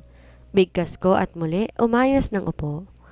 Tumitig ako sa labas ng bintana ng kotse habang di ko napigilan ang pagguhit ng malungkot ng ngiti sa labi ko. Ramdam ko pa rin ang sugat sa puso ko. Mahapdi pa rin at naghahanap ng katarungan. Kung hindi ko man yon nakuha noon, kukunin ko ngayon. Hindi ko sila aatrasan sa laban na to. Pagdating ng manson, kita kong excitement sa mga mata ng kambal. Lalo't naghihintay pala sa amin ang ninong Lucas nila. Yes, si Lucas. Kahit na gano'n siya kaabala sa ospital, hindi siya nakakalimot bisitahin at kamustahin kaming mag-iina sa Paris kapag may importanteng okasyon sa buhay namin. Mula nang isilang ang mga bata hanggang binyag at lahat ng kaarawan, present siya. Kung sa pagiging huwarang ninong, walang makakatalo sa kanya, pinagkaguluhan ng kambal ang kanilang ninong, kaya't natatawa na lang akong pinanonood sila. Mabuti na lang talaga at masyadong mabait ang dalawang lalaking to. Si Kuya Clifford na nagpapakatito sa mga anak ko at si Lucas na nagpapakaninong naman. Hindi na naghahanap ng daddy ang kambal dahil isiniksik ko na sa utak nila patay na ang ama nila. Alam ko malaking kasalanan yon, pero kung ang kapalit naman nun ay ang kapakanan ng mga bata, handa ako magsinungaling ng paulit-ulit sa kanila. Walang ibang po pwedeng kilalanin ng pamilya ng kambal, kundi ako lamang. Katunayan nga, Velasco din ang gamit nilang apelido. So, kumusta ang pinakamagandang babae sa balat ng lupa? Sa wakas, naisipan mo ring umuwi? Konting-konti na lang magrereklamo na ako sa'yo dahil ang laki ng ginagastos ko palagi. Makita lang kayo ng mga inaanak ko. Kaagad na bigkas ni Lucas sa akin, sabay abot niya ng hawak niyang bouquet of roses. Kaagad ko naman yung tinanggap at nagpasalamat sa kanya. Ganito siya palagi sa akin tuwing dinadalaw ako, kahit nung nasa Paris pa ako. Palagi siyang may pasalubong na bulaklak. Sa wakas, nakawala rin siya sa kambal. Nagawa din namin mag-usap ngayon bago pa ako umakyat ng kwarto para magpahinga. Huwag mo akong konsensyahin dyan sa mga nagastos mo. Hindi kita inutusan na bumiyahe papuntang Paris at pabalik ng Pinas. Kagustuhan mo yan kaya labas na ako dyan. Direkta ko namang sagot sa kanya. Sinipat ko ng tingin ng mga bulaklak at di ko na mapigilan ng mapangiti. Ang ganda kasi talaga kasing ganda ko. Ouch! Ang sakit nun ha. Pasalamat ka, mahal ko kayo ng mga bata Kung di lang kayo mahalaga sa buhay ko. Noong ka talagang pagtsatsagaan ko kayo, bigkas niya. Kaagad naman akong napaismid. Eto na naman kami. Ilang beses niya bang nabanggit sa akin ang katagang binitawan niya? Sanay na ako Wala nang epekto sa akin ang mga sinasabi niya. Sa loob ng 7 taon, umalis na ako ng bansa. Wala ko ibang naging karamay kundi siya at si Kuya Clifford. Nagkaroon naman ako ng circle of friends sa Paris, pero silang dalawa ni Kuya ang pinaka-the best. Nandyan din ang kababata kong si Amber, pero palaging busy ang taong yon kaya wala akong maaasahan sa kanya. Nangako naman na uuwi din ng bansa pero hindi ko alam kung kailan. Ano pa nga pala ang sasabihin mo? Bilisan mo na at magpapahinga na muna ako. Tsaka na lang tayo mag-usap kapag nakapag-beauty rest na ako. Prangkang sabi ko sa kanya. Muli siyang natawa kaya kaagad ko siyang inirapan. Ano kayo nakakatawa sa sinabi ko? Baliw talaga. Kung di lang magaling na doktor itong kaharap ko, iisipin ko talaga na sisiraan na siya ng ulo. Okay, fine. Magpahinga ka na muna pero bago yan, gusto sana kitang i-invite sa isang importanteng okasyon. Actually, next month pa naman to. May pagkakataon ka pa para maghanda. Bigkas niya at agad niyang inabot ang gulay nito sa sobre. Kagad ko naman yun tinanggap at binuksan. 90th birthday ni Lola Amelia. Baka naman po pwede mo siyang bisitahin. Siya lang ang hindi naniwala sa pamilyang yan. Napatay ka na. Bigkas niya sa akin. Kagad ako nakaramdam ng kirot sa puso ko nang maalala ko si Lola Amelia. Simula nang umalis ako, never akong nagkita. Kamusta siya? Naluluha akong tanong kay Lucas. Napansin ko saglit niya akong tinitigan bago siya ngumiti. Maayos ang kalagayan niya. Matanda na pero matalas pa rin ang memorya. Walang ibang bukang bibig kundi pangalan mo. Bigkas niya. Di ko na napigilan pa ang pagpatak ng luha sa aking mga mata. Okay, paghahandaan ko ang party na yan. Salamat. Bigkas ko at muli kong inihakbang aking mga paa paalis. Ano mo bang sa end of the month, i-announce ng ex-husband mo ang engagement nilang dalawa ni Rodora? Muli akong napahinto sa paghakbang nang muling nagsalita si Lucas. Sa pagkakataong to, nakakuyom na ang kamao ko dahil sa matinding galit. Talaga lang ha? Engagement? Sa wakas, matutuloy na rin ang matagal na nilang pangarap. Bakit pa kaya nila pinatagal? Kayong po pwede naman nilang gawin ang tungkol sa bagay niya noon pa. Masyadong busy? Or talagang nalimutan nila dahil masyado silang nag-enjoy sa isa't isa? Good for them. Bigkas ko kay Lucas. Muli na naman siyang natawa. Hindi mo ba sila iko-congratulate? Well, kaya siguro natagalan dahil masyado silang naging abala sa pagpapagamot sa kalagayan ng panganay nilang anak.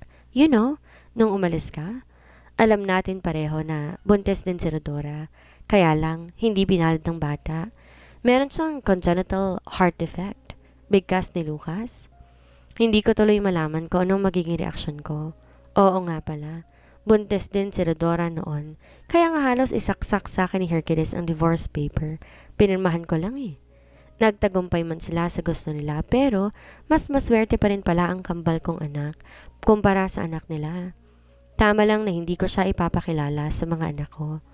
Hindi ko kayang tanggapin na fetus pa lang ang mga bata sa sinapupunan ko. Wala nang ibang ginawa ang ama nila kundi bigyan ako ng pasakit. Isang malaking ebidensya ang anak niya kay Rodora na halos kasing edad lang din ng mga anak ko. Ano kaya ang mangyayari sa muling pagbabalik ni Bridget? Ano ang gagawin ni Hercules sakaling mag-cruise ang landas nila ni Bridget? Malaman kaya niyang nagkaanak sila ng dating asawa? Yan ang ating aalamin sa susunod nating kabanata.